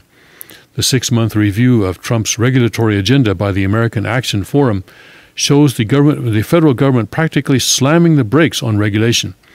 The number of new rules is now at a record low, according to the study, in sharp contrast to the start of the Obama administration. If you look at what's happening in the first 6 months for President Trump compared to President Obama, it's staggering, Group President Douglas Holtz-Eakin told Fox and Friends on Friday. On the campaign trail, then candidate Trump promised that for every new regulation, we're going to cut two and get rid of all the unnecessary regulations. The data from AAF, a conservative-leaning think tank, shows a total of 27 rules have been withdrawn so far this year, which is slightly lower than the 41 rules that were approved. But the study shows the regulatory push at the beginning of the Obama administration was roughly 20 times more costly to the U.S. economy than at the start of the current administration. So let's see, 41 rules were approved. That means that they should have gotten rid of 82. Oops, they're not quite there yet. They've only gotten rid of 27. It's a start. Okay, but at least they're better than Obama. Oh, way better. That's a low bar. That's a low bar. Very low. But, I'm sorry, guys, math doesn't add up. You've only gotten rid of 27. You need to get rid of 82 because you've approved 41. But anyway, better than Obama. 20 times less was Obama's was 20 times more costly to the U.S. economy. The Obama administration's first 6 months of regulations imposed $24.4 billion in costs, compared with the $1.2 billion for the Trump administration, and the 41 rules approved represents a fraction of the number approved at the start of the previous administration. The business community really feels like the beatings have stopped. Washington is not trying to put them in the bullseye, and they can go about running their businesses and not worrying about the regulations, Holtz-Eakin, who ran the Congressional Budget Office under then-President George W. Bush, said. A Fox News review of Trump's first 100 days in office in April also showed the president following through on vows to roll back red tape. 13 of the 28 bills signed at the time were done under the Congressional Review Act to roll back Obama-era regulations. According to AAF, those measures overturned a series of Obama-era rules that produced annual cost savings of $1.1 billion or $3.7 billion in lifetime cost savings. No longer can we allow these rules and regulations to tie down our economy, chain up our prosperity, and sap our great American spirit, Trump said in June at the Department of Transportation. The rollback has affected a range of sectors. In March, he signed an executive order to review the Clean Power Plan, which restricts greenhouse gases emissions at coal-fired power plants. In April, Trump ordered the Agriculture Department to eliminate unnecessary regulations that hurt farmers and rural communities. And just this summer, Trump moved to scrap an Obama-era rule that withdrew hundreds of millions of acres of federally owned land from energy exploration, and another that expanded the number of waterways covered by the Federal Clean Water Act. So withdrew regulations. So he got rid of that rule. But the rollback of Obama-era energy and environmental regulations drew considerable pushback from Democrats. House Minority Leader Nancy Pelosi, Democrat of California, blasted the administration for a spiteful assault on the Clean Power Plan. Yes, I'm sure she did. So that is that we were talking about the regulations, and Trump is doing a fair job, I guess you can say, in getting rid of regulations. But really,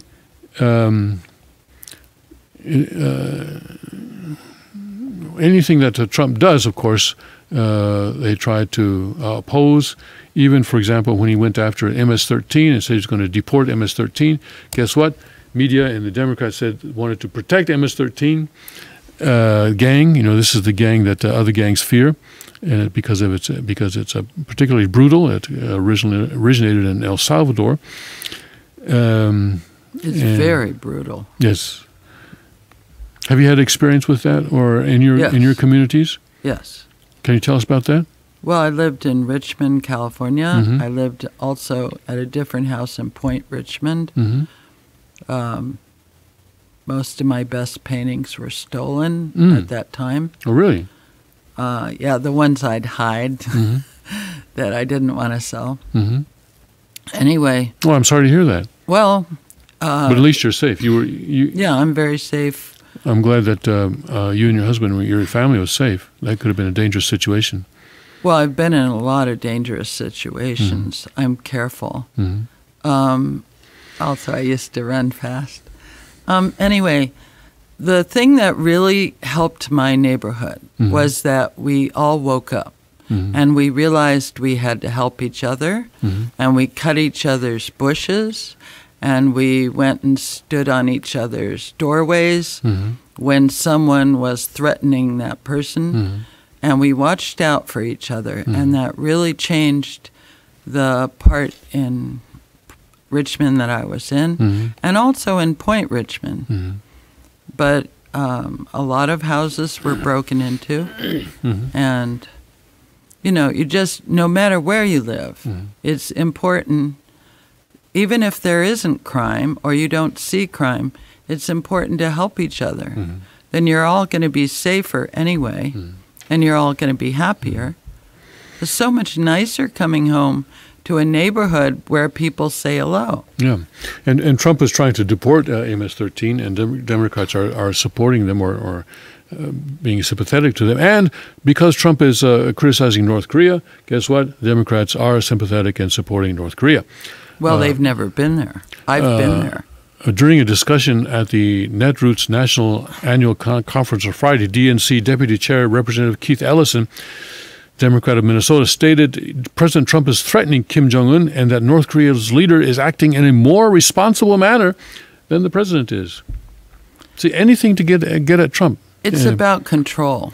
In response to a question on how to prevent President Trump from using a predictable emergency to send the country to war, Ellison said North Korea is a serious thing. You have this guy making bellicose threats against somebody else who has very little to lose over there.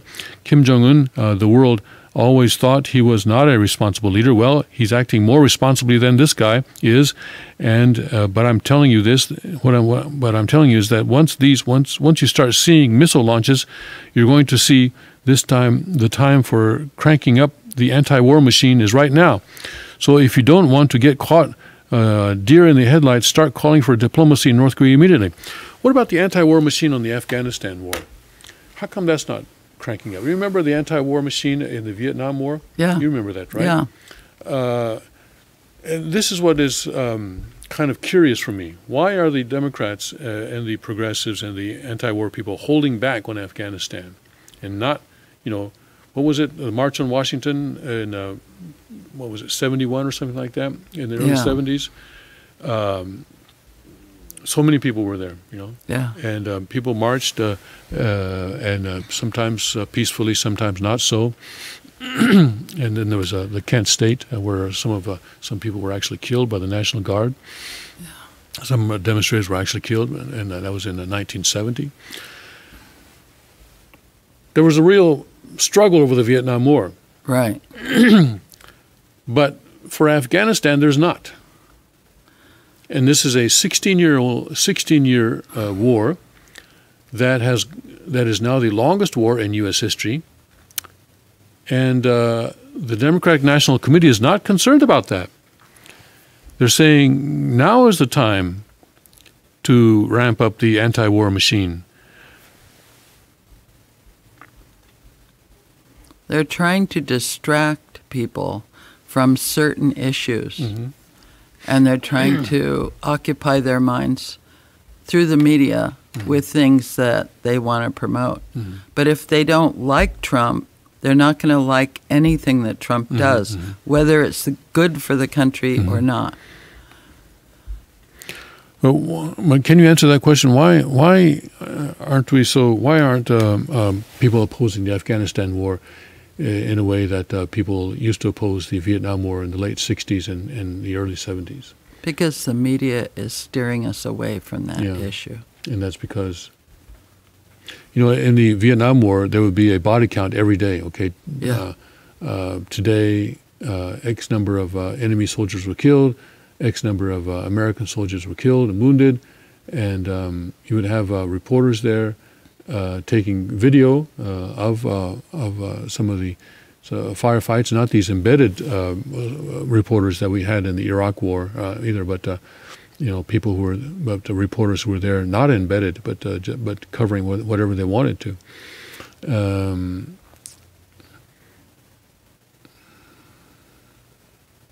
It's curious to me why the Afghan war is getting a free pass, even though it's been going on now for 16 years.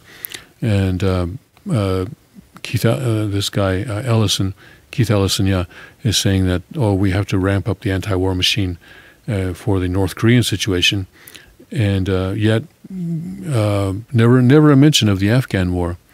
It's very curious for me.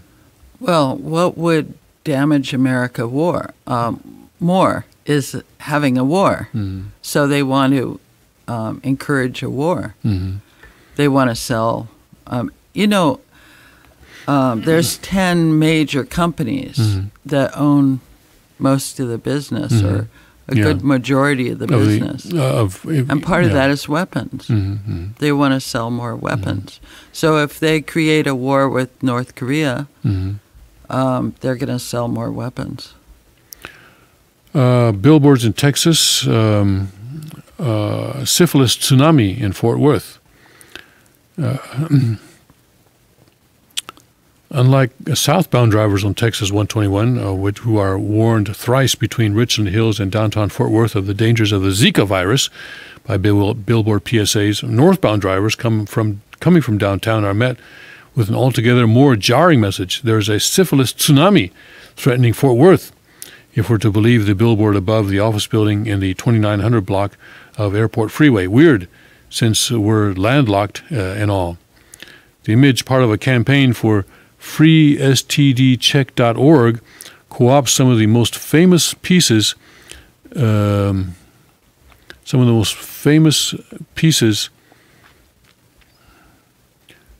famous pieces of Japanese art.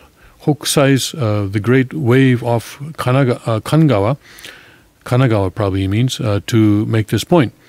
The AIDS Healthcare Foundation runs the campaign. The billboard previously attempted to drive traffic to another foundation website, useacondom.com. So I guess this is a billboard that is trying to encourage the use of condoms. Foundation websites are attempting to take the campaign into the social media space by encouraging selfies and posts using the hashtag AHF billboard selfie, which hasn't really taken off according to a social media searches. The foundation has apparently found it necessary in today's media and advertising landscape to take its campaign to eliminate AIDS, syphilis, and other sexually transmitted diseases old school via giant jarring message 42.5 feet in the air on a billboard along a highway. Of course, we have another idea for eliminating AIDS and syphilis and sexually transmitted diseases. That's to have one partner during your life. Yeah. That works pretty good too. Studies show women are happier Yes. being married longer Ah, with one person. that's good. I'm glad to hear that.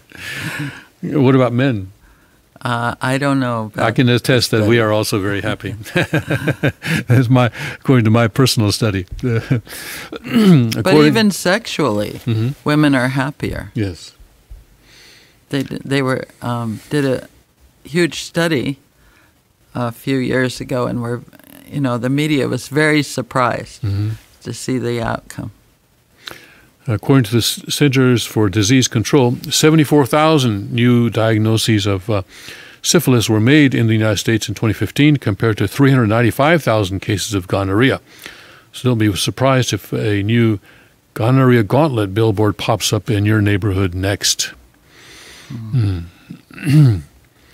So we are, like we read in our Rima this morning, we are very much living in the satanic realm. Yeah. And as the Father said here in that Rima, we are the enemies of that realm. Because we have very different ideas on how to do this kind of a thing. They want to control STDs by having people using more, or having more people use condoms. We want to do it by maintaining purity before marriage and maintaining fidelity in marriage. In other words, having only one sexual partner during your lifetime. That's really important. That's really important. Where, if your mind, if a man's mind can be filled with the memories of experiences with just one woman, that is a really, really fantastic thing. But also they found out recently that women that had different sexual partners get the sperm from the man enters the woman and doesn't leave. So you're going to have elements of whoever you shared a bed with for the rest of your life. Yes, and Richard Panzer has spoken about that. I think it's Richard and Jamal both have spoken about that. Yeah, I can't remember the names of the elements, but there are specific elements. Yes, and that what you said is true. We can get those two guys to talk about that again. But also we have to be careful of our mind and our heart because it's so precious. Yeah. If the purpose of life is joy and happiness, then you have to guard your mind and your heart. Yes. You don't want garbage to come in every third minute. That's right. Every third minute, every third second, I would say. Yeah, well, I'm trying to be generous. No, but Jesus said that if you even think of having sex with a woman, then you've already committed adultery. And with all the images that we are bombarded with, it's really difficult to, I would say, in today's society, maybe even impossible to achieve that kind of a standard for most people.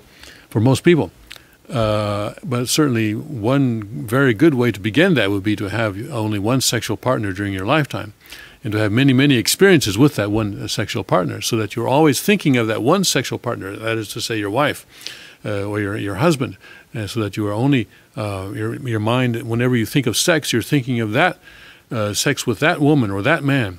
I think that is very, very important. That is the way to create more happiness, to be more happy, because you're not conflicted or less conflicted then. Guess what? Shall we do this now? Yeah, let's do this now. Ultra-fast Wi-Fi on horizon as scientists send data at 100 times the current speeds. Wow. Remember the old dial-up internet? Beep. Yeah. I have nightmares about that because when modems first came out,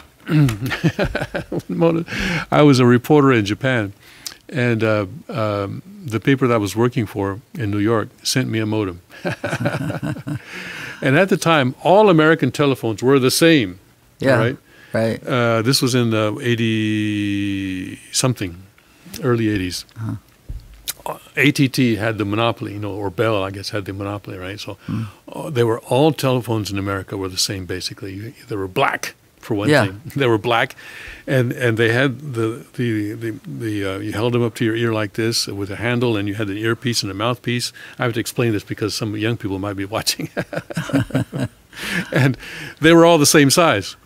So a modem had was or actually where the way that you connect your telephone to the internet was using a device that was about this big, and it had sort of suction cups on both sides, or not really suction. Yeah, I guess they were and they would fit tightly around the mouthpiece and the earpiece.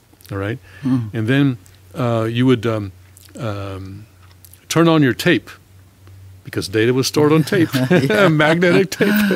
Data was stored on magnetic tape, because your computer itself only had about 3K of a memory space. So, and then you would send the data through the phone like that, with this phone piece attached to this device thing. Now, in Japan, they didn't have AT&T phones. And so the phones didn't fit these cups. My phone in Japan did not fit the cups. So I had many, many, many hours of struggling, of trying to send data through this device, this satanic device that had been sent to me that would not fit the Japanese telephones. So anyway, internet has come a long way. And that was, of course, not even Wi-Fi. You would actually be using telephone time then. Anyway, ultra-fast Wi-Fi, which is 100 times quicker than today's mobile networks, is on the horizon after scientists proved they could send complex data using high-frequency radiation. The researchers sent video signals using terahertz rather than traditional microwaves at speeds of 50 gigabytes per second. Most wireless networks only operate at a top speed of 500 megabytes a second. So a 500 megabyte would be one half of a gigabyte, and this is 50 gigabytes, so yeah, that's 100 times. The breakthrough could lead to high-speed streaming on the go. Wow. We showed that we can transmit separate data streams on terahertz waves at very high speeds and with very low error rates, said Daniel Middleman, a professor in Brown University School of Engineering in Providence, U.S.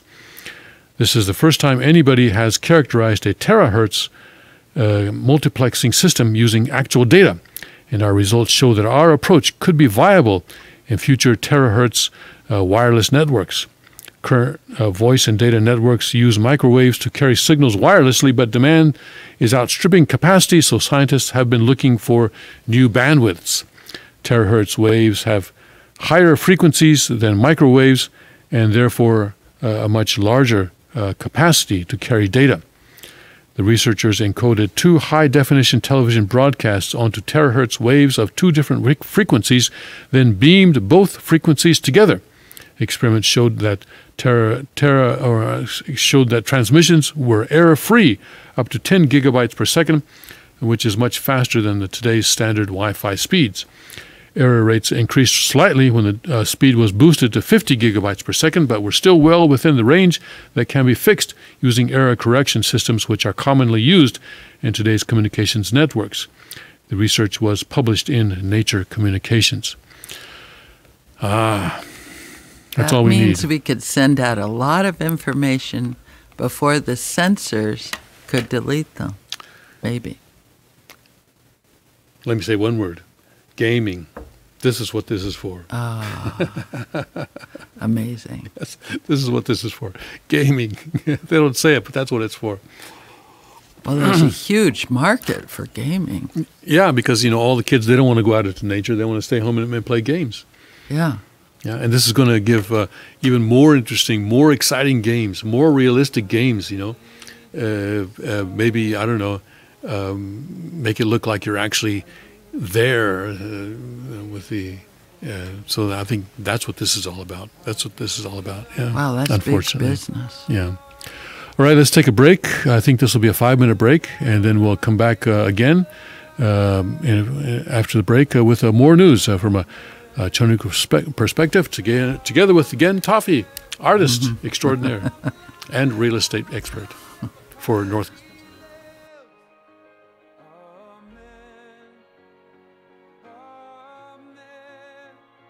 Let my song join the world that never ends, because he lives.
at me.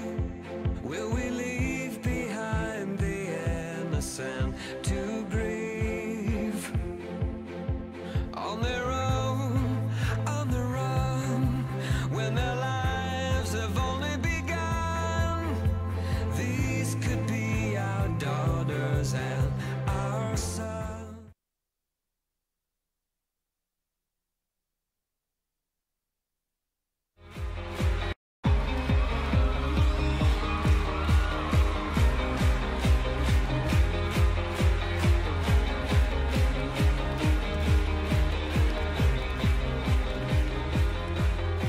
At break of day, in hope we rise, we speak your name.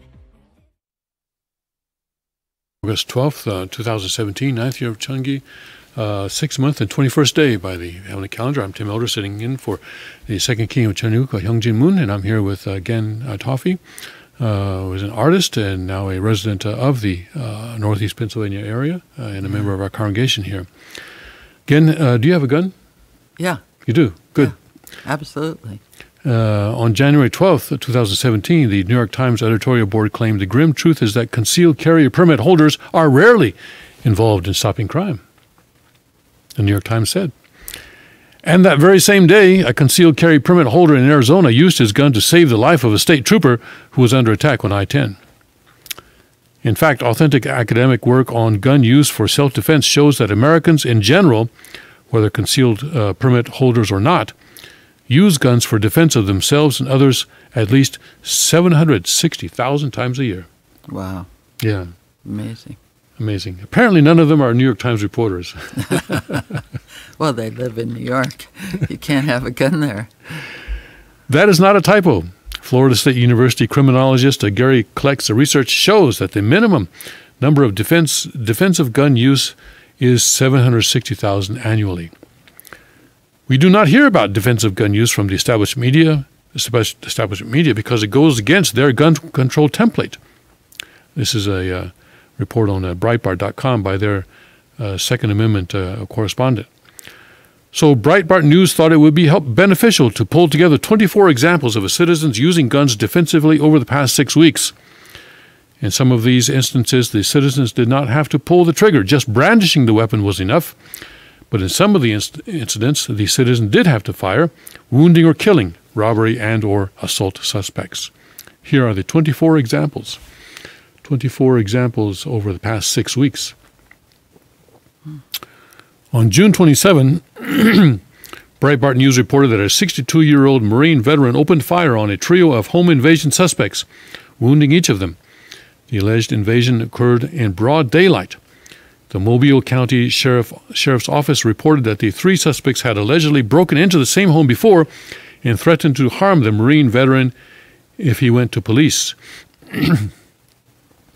On June 28th, Breitbart News reported that a wheelchair-bound female homeowner in West Cleveland pulled a gun and told two home invasion suspects she would use it if they continued trying to make entry. The woman, an apparent amputee, told Fox 8 that she looked at the door and there was a man right there, right outside, looking like he was going for my door. She said a second man was cutting the screen on a window of her garage. Both suspects fled when she showed them her gun. On July 5th, Breitbart News reported that an 11-year-old boy who saved his family from a charging bear. The incident occurred in Hoonah, Alaska, where the boy was walking with his uncle's father, a cousin, and 3 dogs. The Juneau Empire reports that the 2 adults were in front but carried their guns in a manner that left them unprepared for a sudden attack. They jumped out of the bear's way, leaving the boy and his cousin to fend for themselves. The boy raised the shotgun and fired 3 shots, the third of which dropped the bear just before he overtook the children. Wow. Wow. For an 11-year-old, that's impressive that he maintained his cool. Very Instead of impressive. I think a lot of children would just drop the gun and ran. Well, also, you have to shoot the bear in a place that matters. Yeah. And a shotgun. That's pretty impressive. On July 10th, Breitbart News reported that a Memphis, Tennessee convenience store clerk opened fire on a suspect who was allegedly making threats after being caught trying to steal 2 cans of beer.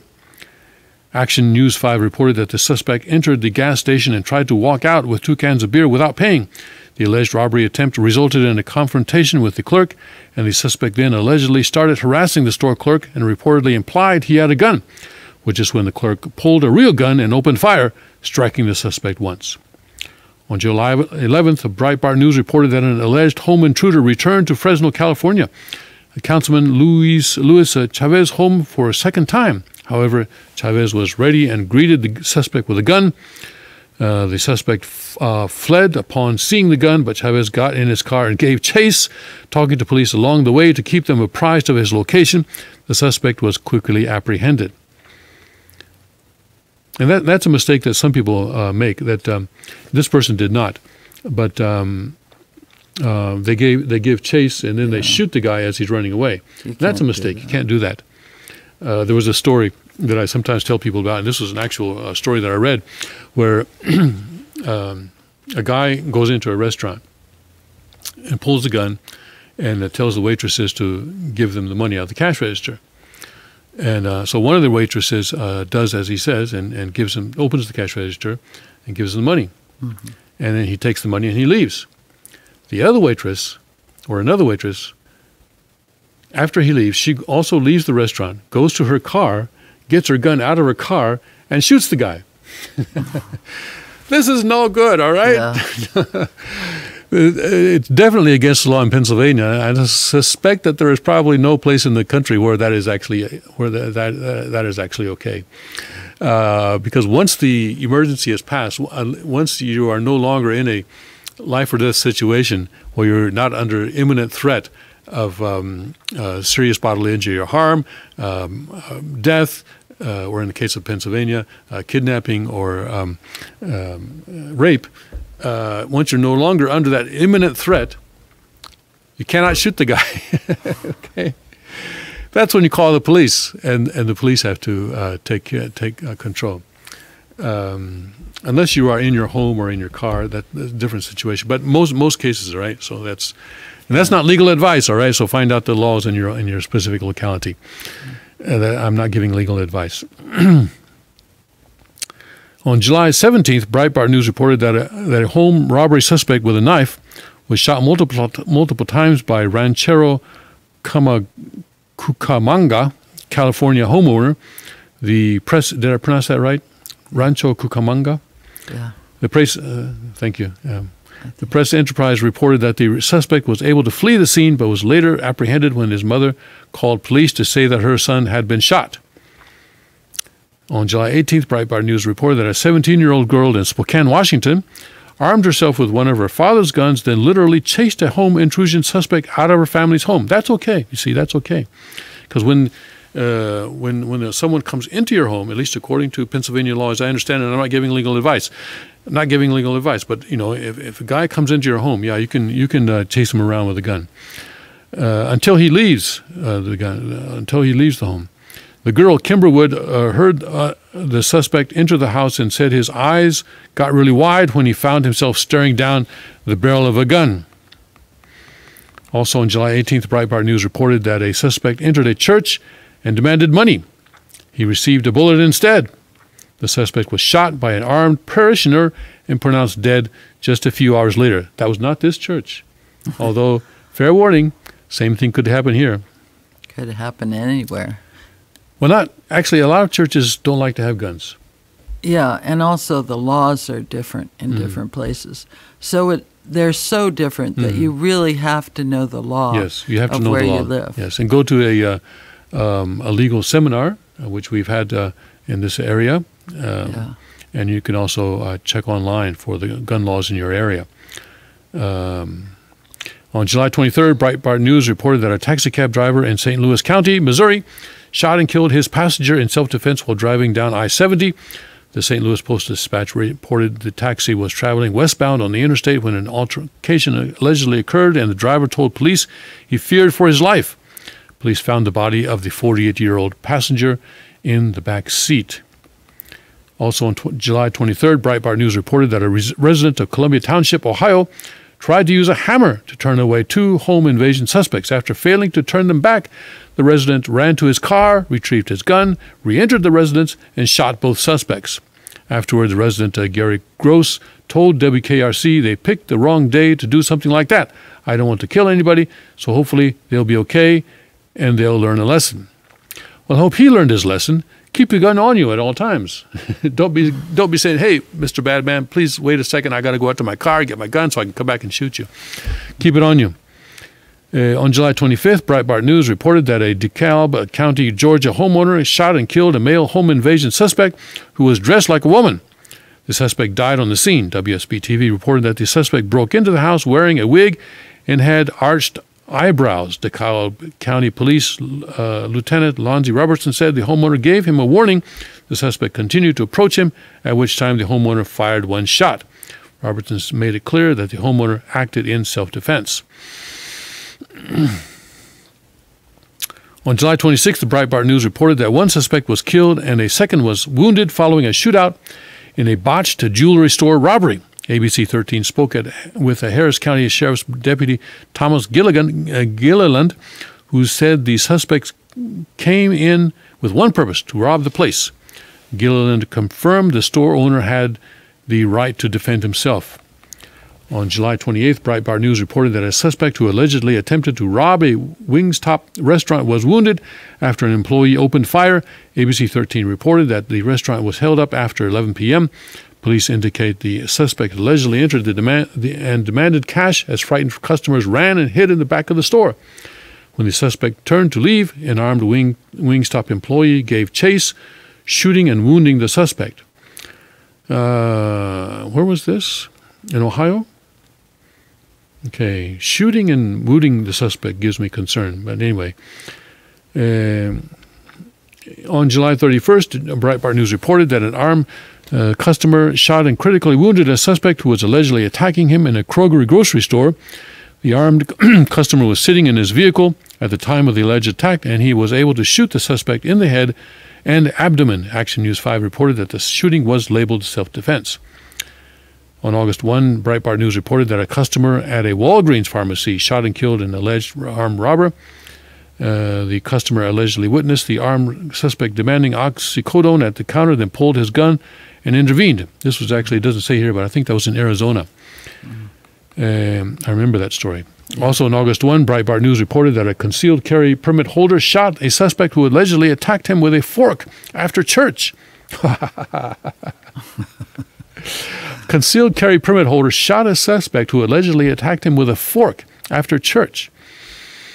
I don't know about that. The suspect allegedly lunged into the permit holder's hotel room, trying to stab him in the jugular with the fork. The permit holder fought him back, retrieved his Glock 19 handgun, and shot the suspect. All right, I guess, all right, if he's actually going for your jugular, maybe that's okay. On August 1, Breitbart News also reported that a grandmother who was home alone opened fire on two home invasion suspects, killing one. The incident occurred in Katy, Texas, where the suspects allegedly entered via the garage. See, this is an example where the gun is the equalizer.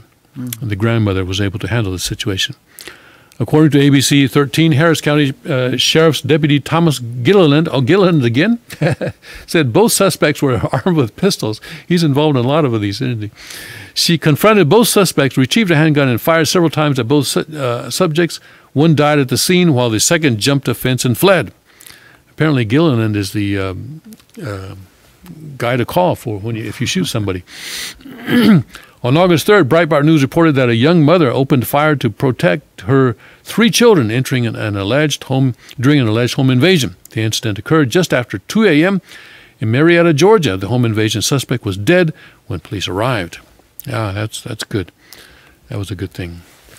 On August 4th, the Breitbart News reported that a female driver stopped an alleged road rage attack with one shot. Glendale, Arizona police indicated that the armed woman and her passenger were attacked by the driver of another car. The armed woman repeatedly warned the attacker that she was armed, but to no avail. Finally, as the attack continued, the armed woman fired one shot, striking the suspect in the abdomen and ending the alleged assault.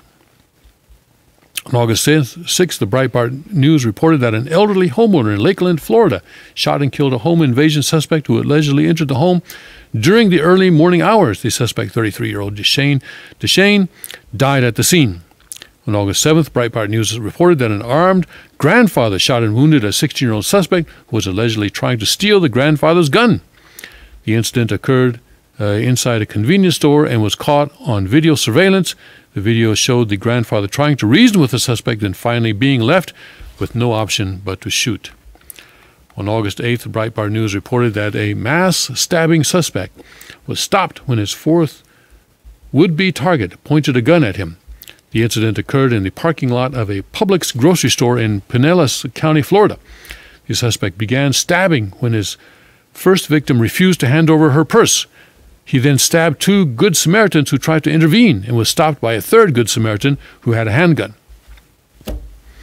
Also on August 8th, Breitbart News reported that an 85-year-old father had to shoot his own son in self-defense. The 64-year-old son was allegedly shooting at his own mother when the father intervened, fatally wounding the son with a rifle. Sad situation, but Very sad. it is a justified use of the gun.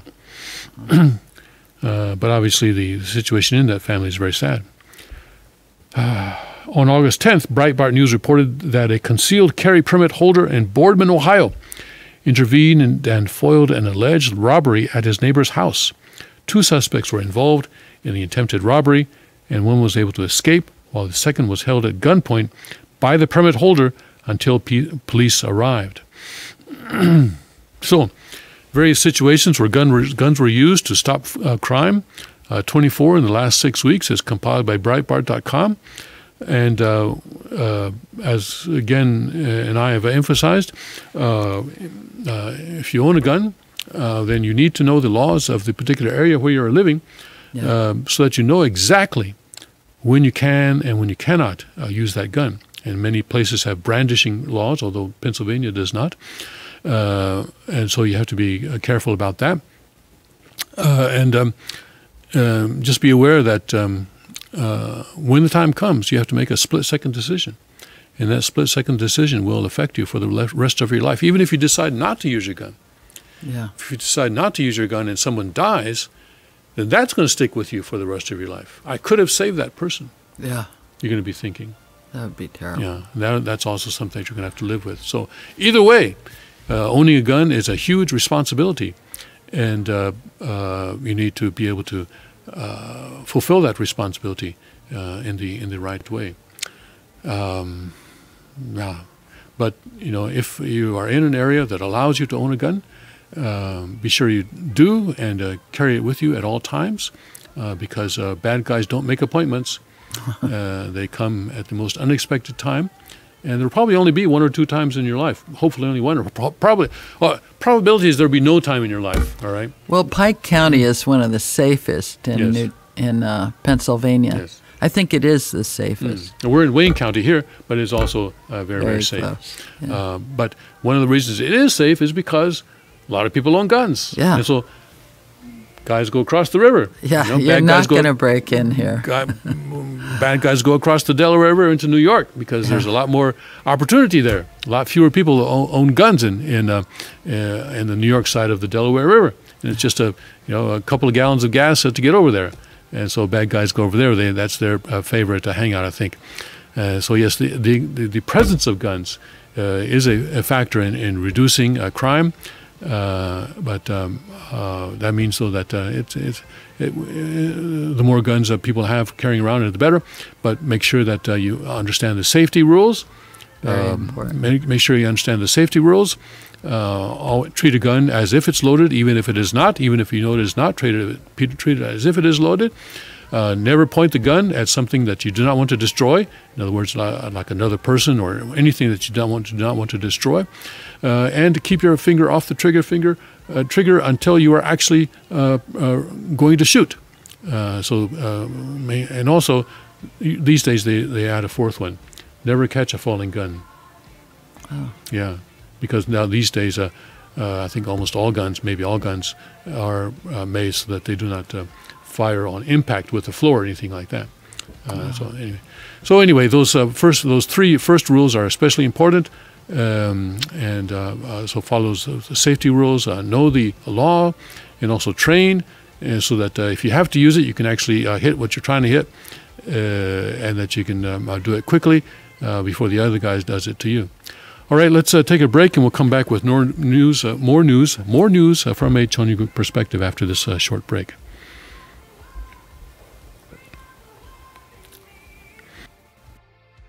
Nothing can stop this joy. We're dancing in the streets. Spring up the world, spring up the world, spring up the world in me. Car Arms, Magnum Research, and Auto Ordnance. The Car Firearms Group. With a diverse product line that blends American craftsmanship with cutting-edge technology, it's no secret why gun enthusiasts choose Car Firearms Group. From the Desert Eagle and Baby Desert Eagle made famous by Hollywood, the history of the 1911 and the Tommy gun, to the best in compact concealed carry. Car Firearms Group is not only the first name in personal defense, it's a name that has earned the respect of gun enthusiasts around the world. Concealment, innovative technology, value, accuracy, and history. Car Firearms Group. Made in the USA. Visit car.com today. Car Arms, Magnum Research, and Auto Ordnance. The Car Firearms Group. With a diverse product line that blends American craftsmanship with cutting-edge technology, it's no secret why gun enthusiasts choose Car Firearms Group. From the Desert Eagle and Baby Desert Eagle made famous by Hollywood, the history of the 1911 and the Tommy gun, to the best in compact concealed carry. Car Firearms Group is not only the first name in personal defense, it's a name that has earned the respect of gun enthusiasts around the world. Concealment, innovative technology, value, accuracy, and history. Car Firearms Group. Made in the USA. Visit car.com today.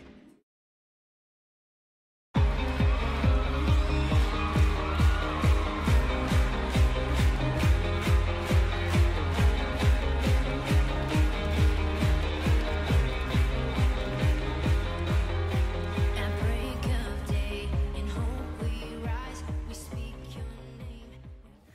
Welcome back to the King's Report for Saturday, August 12th, 2017. I'm Tim Elder, sitting in for Youngjin Moon, the second king of Cheongguk, and I'm here with, again, Toffee, and we're going through the news from a Cheongguk perspective. Nuclear weapon protesters call for a total abolition of weapons.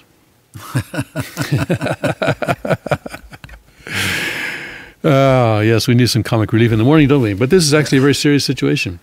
With tensions between the U.S. and North Korea rapidly increasing, nuclear war protesters who gathered to remember the bombing of Hiroshima and Nagasaki are calling for the total abolition of weapons. The protests were held outside of Lawrence Livermore National Laboratory in Livermore, California. According to the San Francisco Chronicle, roughly 200 protesters came together outside the Livermore Laboratory to commemorate the 72nd anniversary of the bomb that decimated Nagasaki just 3 days after another atomic blast did the same to Hiroshima. Survivors of the bombings of Hiroshima and Nagasaki attended the protest alone with the anti-nuclear weapons activists. Along, that was a misspelling there, along with the anti-nuclear weapons activists. One of the local groups of the protest was Tri-Valley Cares. That group's executive director, Mary Leah Kelly, said, "We are here to stand with the survivors of that nuclear attack, but we are also here to stop the next nuclear war before it starts." Kelly added, "We understand if we are ever going to rid the world of the threat of nuclear war, we need to have the total abolition of weapons. There are no right hands for these wrong weapons." The Chronicle reported that the protest was heavy with emotion indignation, outrage, and fear over a potential nuclear buildup as the U.S. and North Korea increasingly appear prepared to go head-to-head. Yeah.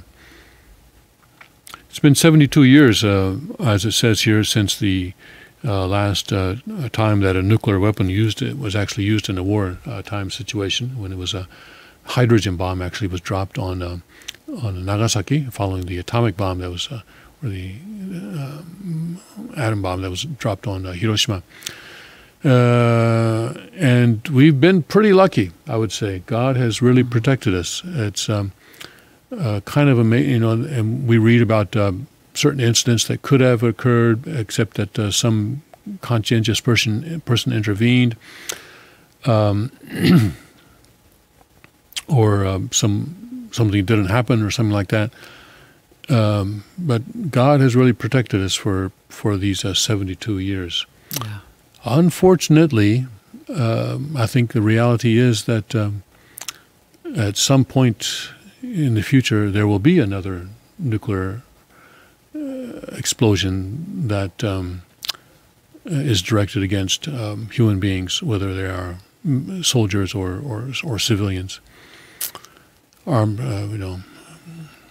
and not necessarily the U.S.-North Korea conflict either. Because North Korea, let's see, they have a guy in Iran. He may be about. Remember last Saturday, if you were watching, we covered a story about the number 2 man in the North Korean hierarchy, the head of their parliament, visiting Iran for 10 days. And he was there last weekend, a week ago, for the inauguration of a new president in Iran. And he was there with a rather significant delegation of people, and they were going to stay there for 10 days. And, of course, Iran and North Korea have been cooperating in the past on missiles and on nuclear technology. And one way, and I'm not sure which way it's going, whether Iran is teaching North Korea or North Korea is teaching Iran, and it may be going 2 ways, I don't know. But I know North Korea is getting a lot of help from former Soviet Union scientists, and also they've gotten a lot of help from China. And North Korea now has more than a few nuclear warheads of different sizes, of course. So it's conceivable that North Korea could share these, could sell these.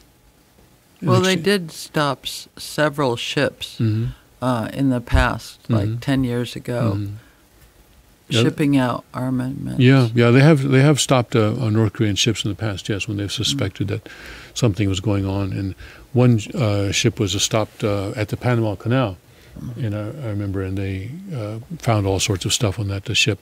But it's possible that North Korea will somehow get these weapons to terrorists, and terrorists will use them to do what they do. They like to blow things up. They like to blow up people.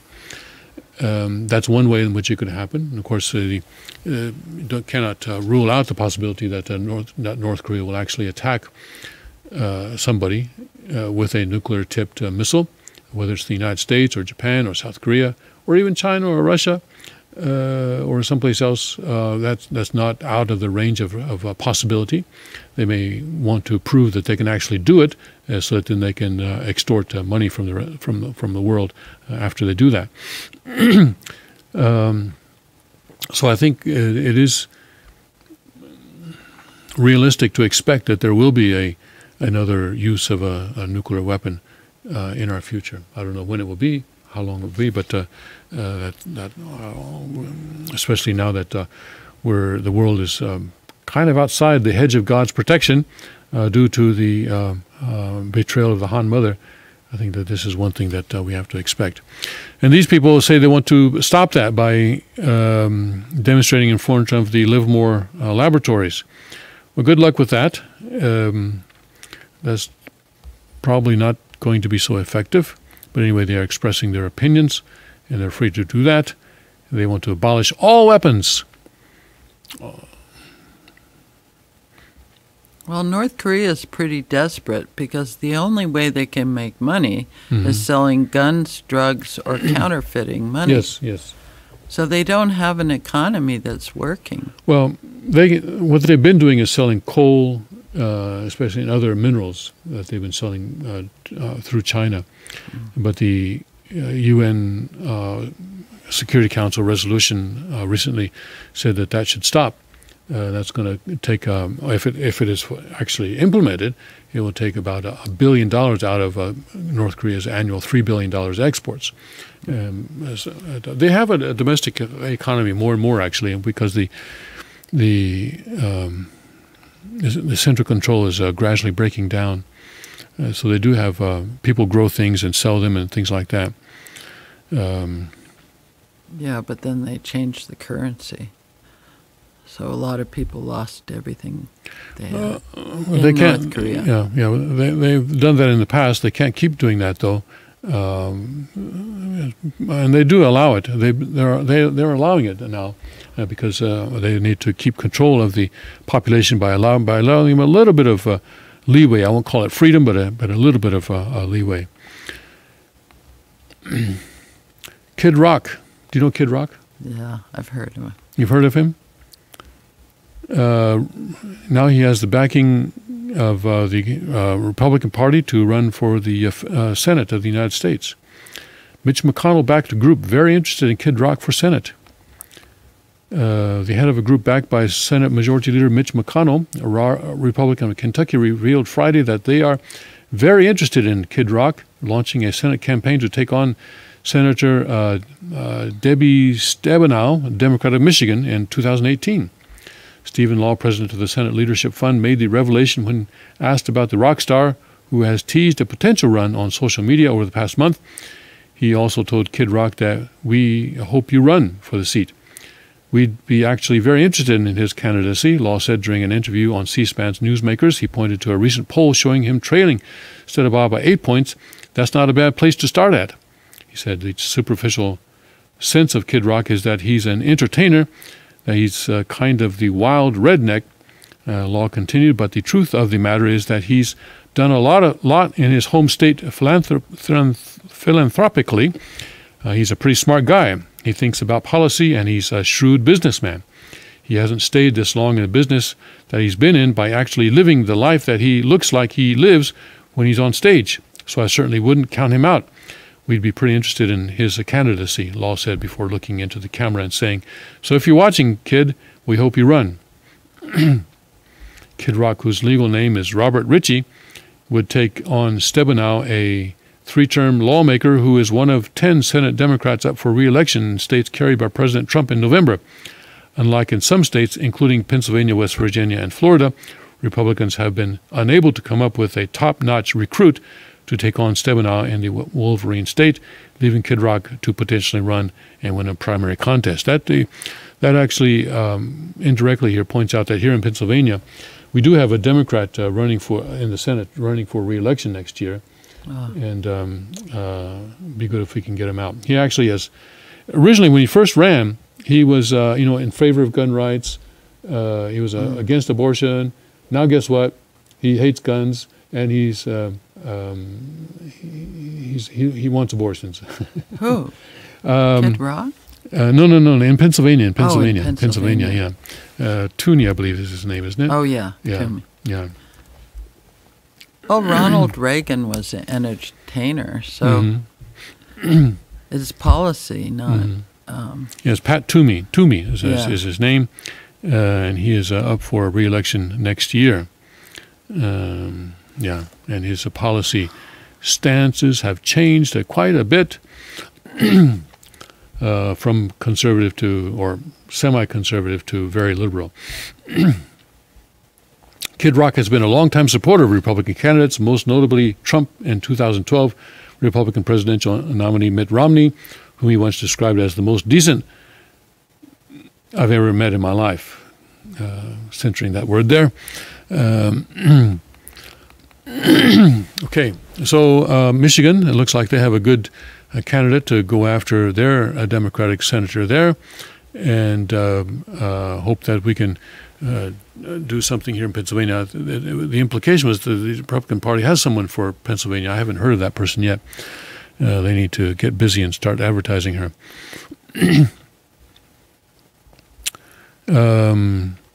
Fired Google engineer says company is like a cult. Yeah, that's very well known. Yeah. They only allow certain opinions. People get penalized for saying what they think. People get demoted. Is that what a cult is? No, that's not my definition. I've never been a but- member of a cult, so I wouldn't know. Yeah. Well, I suppose the Christians were considered a cult.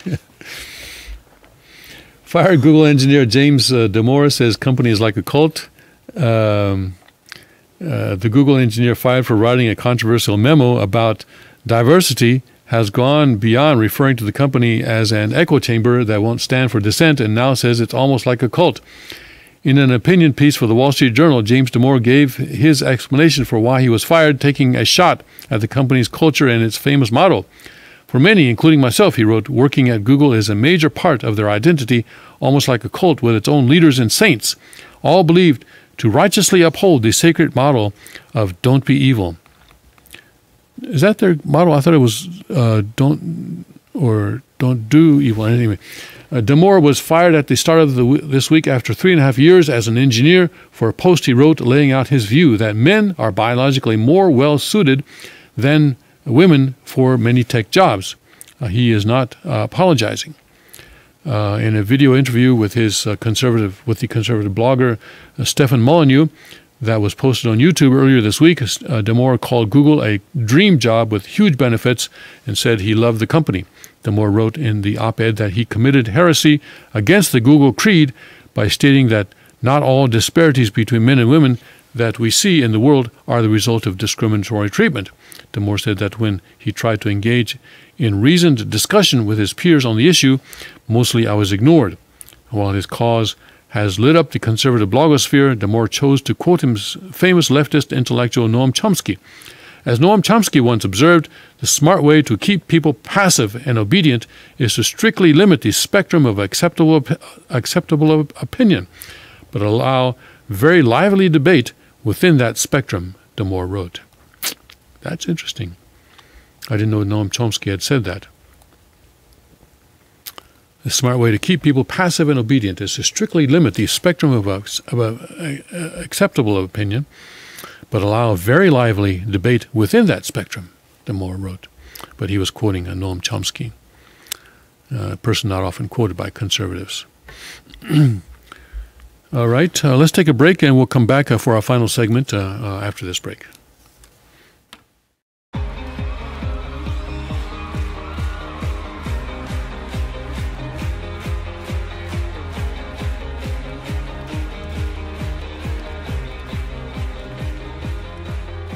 At break of day, in hope we rise, we speak your name. Car Arms, Magnum Research, and Auto Ordnance. The Car Firearms Group. With a diverse product line that blends American craftsmanship with cutting-edge technology. It's no secret why gun enthusiasts choose Car Firearms Group. From the Desert Eagle and Baby Desert Eagle made famous by Hollywood. The history of the 1911 and the Tommy gun. To the best in compact concealed carry. Car Firearms Group is not only the first name in personal defense, it's a name that has earned the respect of gun enthusiasts around the world. Concealment, innovative technology, value, accuracy, and history. Car Firearms Group. Made in the USA. Visit car.com today.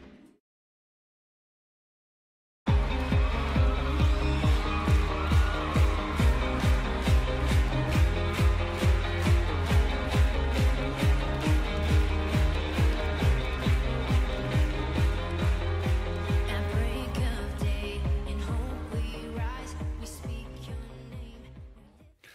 And welcome back to the King's Report for Saturday's August 12th, 2017, 8th year of Cheongi 6th month and the 21st day. And I'm Tim Miller sitting in for the second king of Cheoniko, Hyungjin Moon. I'm here with, again, Toffee, who was telling me during the break that it's not just Google. Tell us about that. No, the atmosphere in the San Francisco Bay Area is very, you just cannot put a bumper sticker on your car if you don't want it vandalized.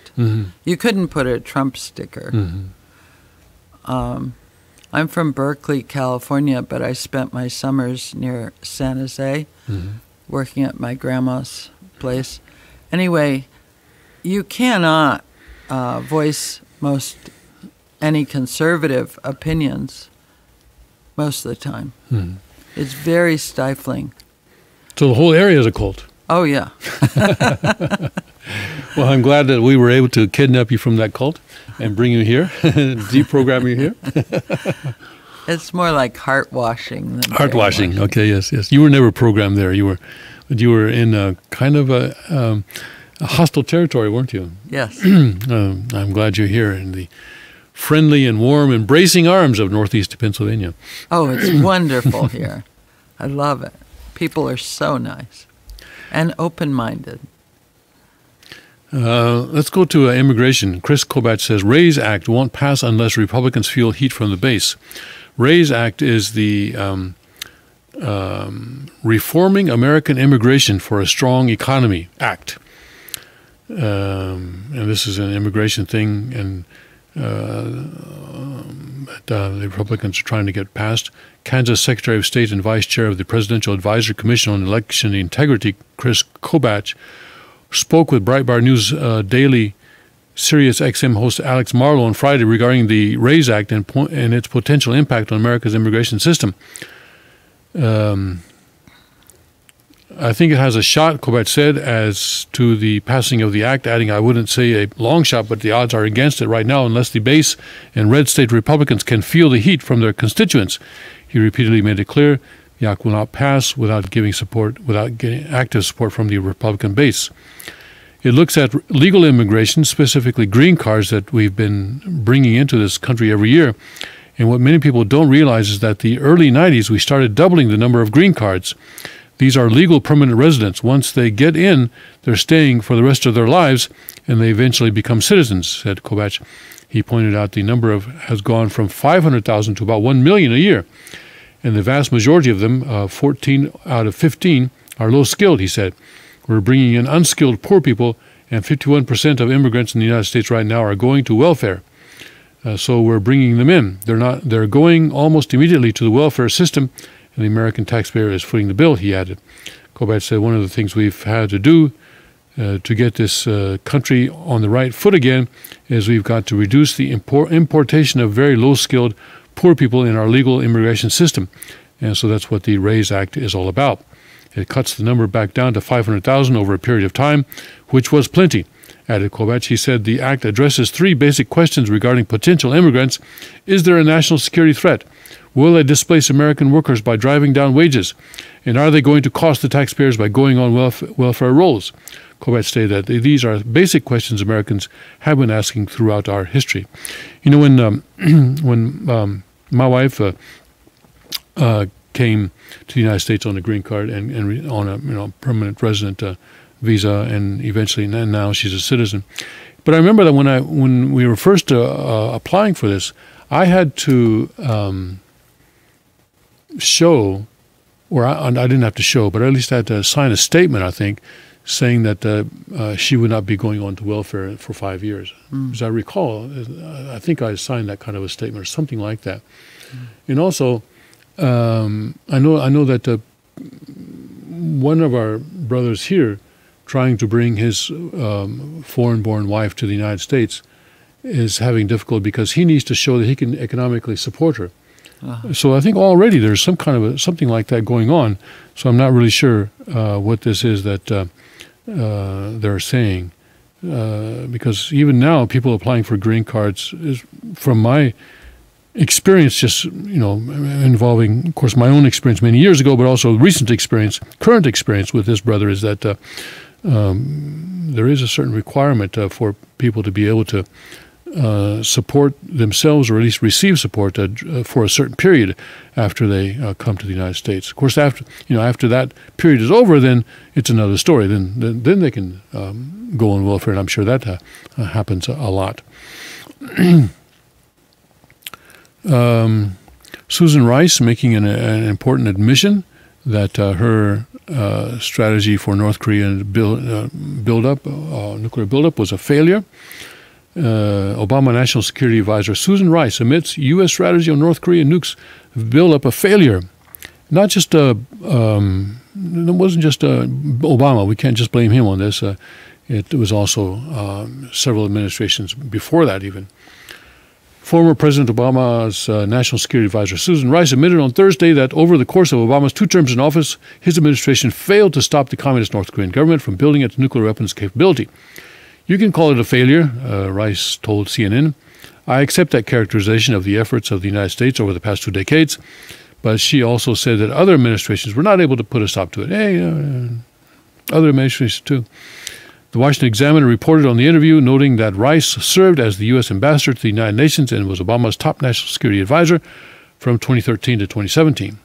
She said each administration has tried a range of measures, from sanctions and pressure, cooperation with China, and other methods that we shouldn't speak about on television, to no avail, the Examiner reported. The fact of the matter is that despite all those efforts, the North Korean regime has been able to succeed in progressing with its program, both nuclear and missile, Rice said. That's a very unfortunate outcome, but we are where we are, and we now need to decide how to proceed, Rice said. Well, obviously, like we had in those people outside of Livermore, get rid of all weapons. Yeah, that'd be easy. Yeah. They're out there in the suburbs. Rice also wrote a commentary published on Thursday in the New York Times that said President Donald Trump should soften his rhetoric and accept a nuclear North Korea. See, this is what the Kissingers are trying to do. Just declare defeat and go home. Kissinger is saying, let's tell the Chinese that if North Korea stops their nuclear development, then we will pull U.S. troops out of South Korea. Well, we did that once, and what happened? We got another war. Yes, in the United States, that's exactly true. In the United States, in 1949, withdrew all of its troops from South Korea. Yeah. And that brought peace. No. No. Wasn't it a year later? Less than we a had year. a major war. That's right. Because once the United States did that in 1949, Kim Il-sung immediately went to Moscow and Beijing and said, now's my time. Now's my time. Now's my time. And also, it didn't help, of course, that Dean Rusk said that the U.S. defense line went from Japan, Taiwan, and Philippines, and completely left out the Korean Peninsula. Yeah. He said that in January, I think, of 1950. And it also didn't help that the United States saying that, because Korea is so mountainous, they will never have any use for tanks, and so we're not going to give the South Koreans any tanks. That didn't help, because then the North Koreans got lots of tanks from the Soviet Union and invaded the South with tanks. But you can drive right through Paju. That's right. There's places without mountains. There are places without mountains. So now, Susan Rice, having failed, as she admits, is still advising, still considers herself qualified to advise, and says, well, let's accept a nuclear North Korea. If she was Republican, she'd be held accountable. Well, she's out of office right now. But she's advising by going on CNN and trying to influence policy that way. History shows that we can, if we must, tolerate nuclear weapons in North Korea. The same way we tolerated a far greater threat from thousands of Soviet nuclear weapons during the Cold War. Rice wrote, it will require being pragmatic. And this is what China is saying. What's the big deal, America? You lived with all those weapons in North Korea. We've got weapons here in China. You're not fussing with us about it. But North Korea is kind of different. But they're shooting them, towards Japan, which Right. is our ally. And with the Soviet Union, and I think also with China today, de facto, I think we have a mutually assured destruction, where basically is if you hit me, I'll hit you, we'll both all die, so let's not do it. Basically, mutual assured destruction. Yeah. And so in order to do that, they agreed not to have, anti-ballistic missiles, this kind of thing, and that's and not even have to have radars that would capture those in some cases. And so North Korea is different because North Korea is not going to lose as much as the United States if there's a nuclear attack. Well, aren't they going to lose everything if they're attacked? They have nowhere to go. Well, everything meaning what? How much is everything there? Well, it's a very small nation, Yeah.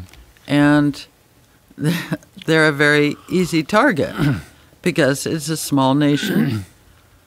But there's two things going on. One thing is they're threatening, Japan. They're threatening the U.S.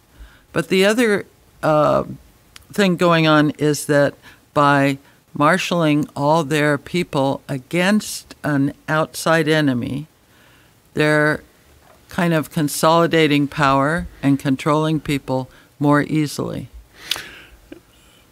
And this is what that's another thing that China is saying. All this rhetoric from Kim Jong-un is for their internal purposes, so don't pay any attention to it. Basically, right now they're holding the South Korean capital, Seoul, hostage. The 20 million people who live in that area are being held hostage. It's like a bank robber goes into a bank and gets a hostage and points a gun at the hostage's head and says, "Give me all your money, or I'm going to shoot this guy," or has a whole bunch of hostages. and so what do you do? So, but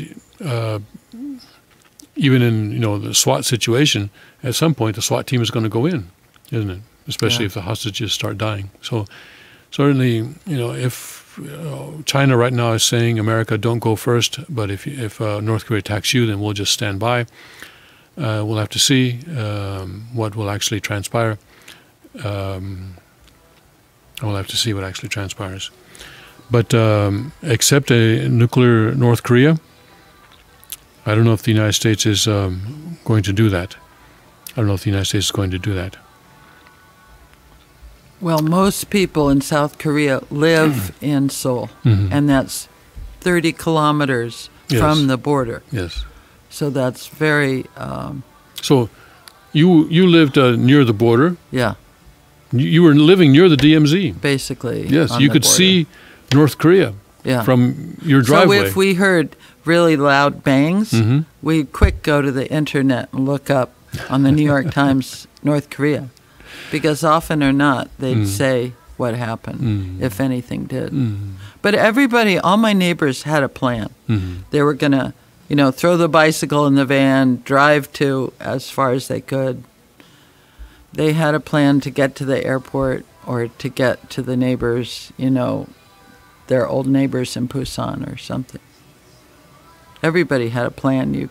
It's like California. You always have a full tank of gas.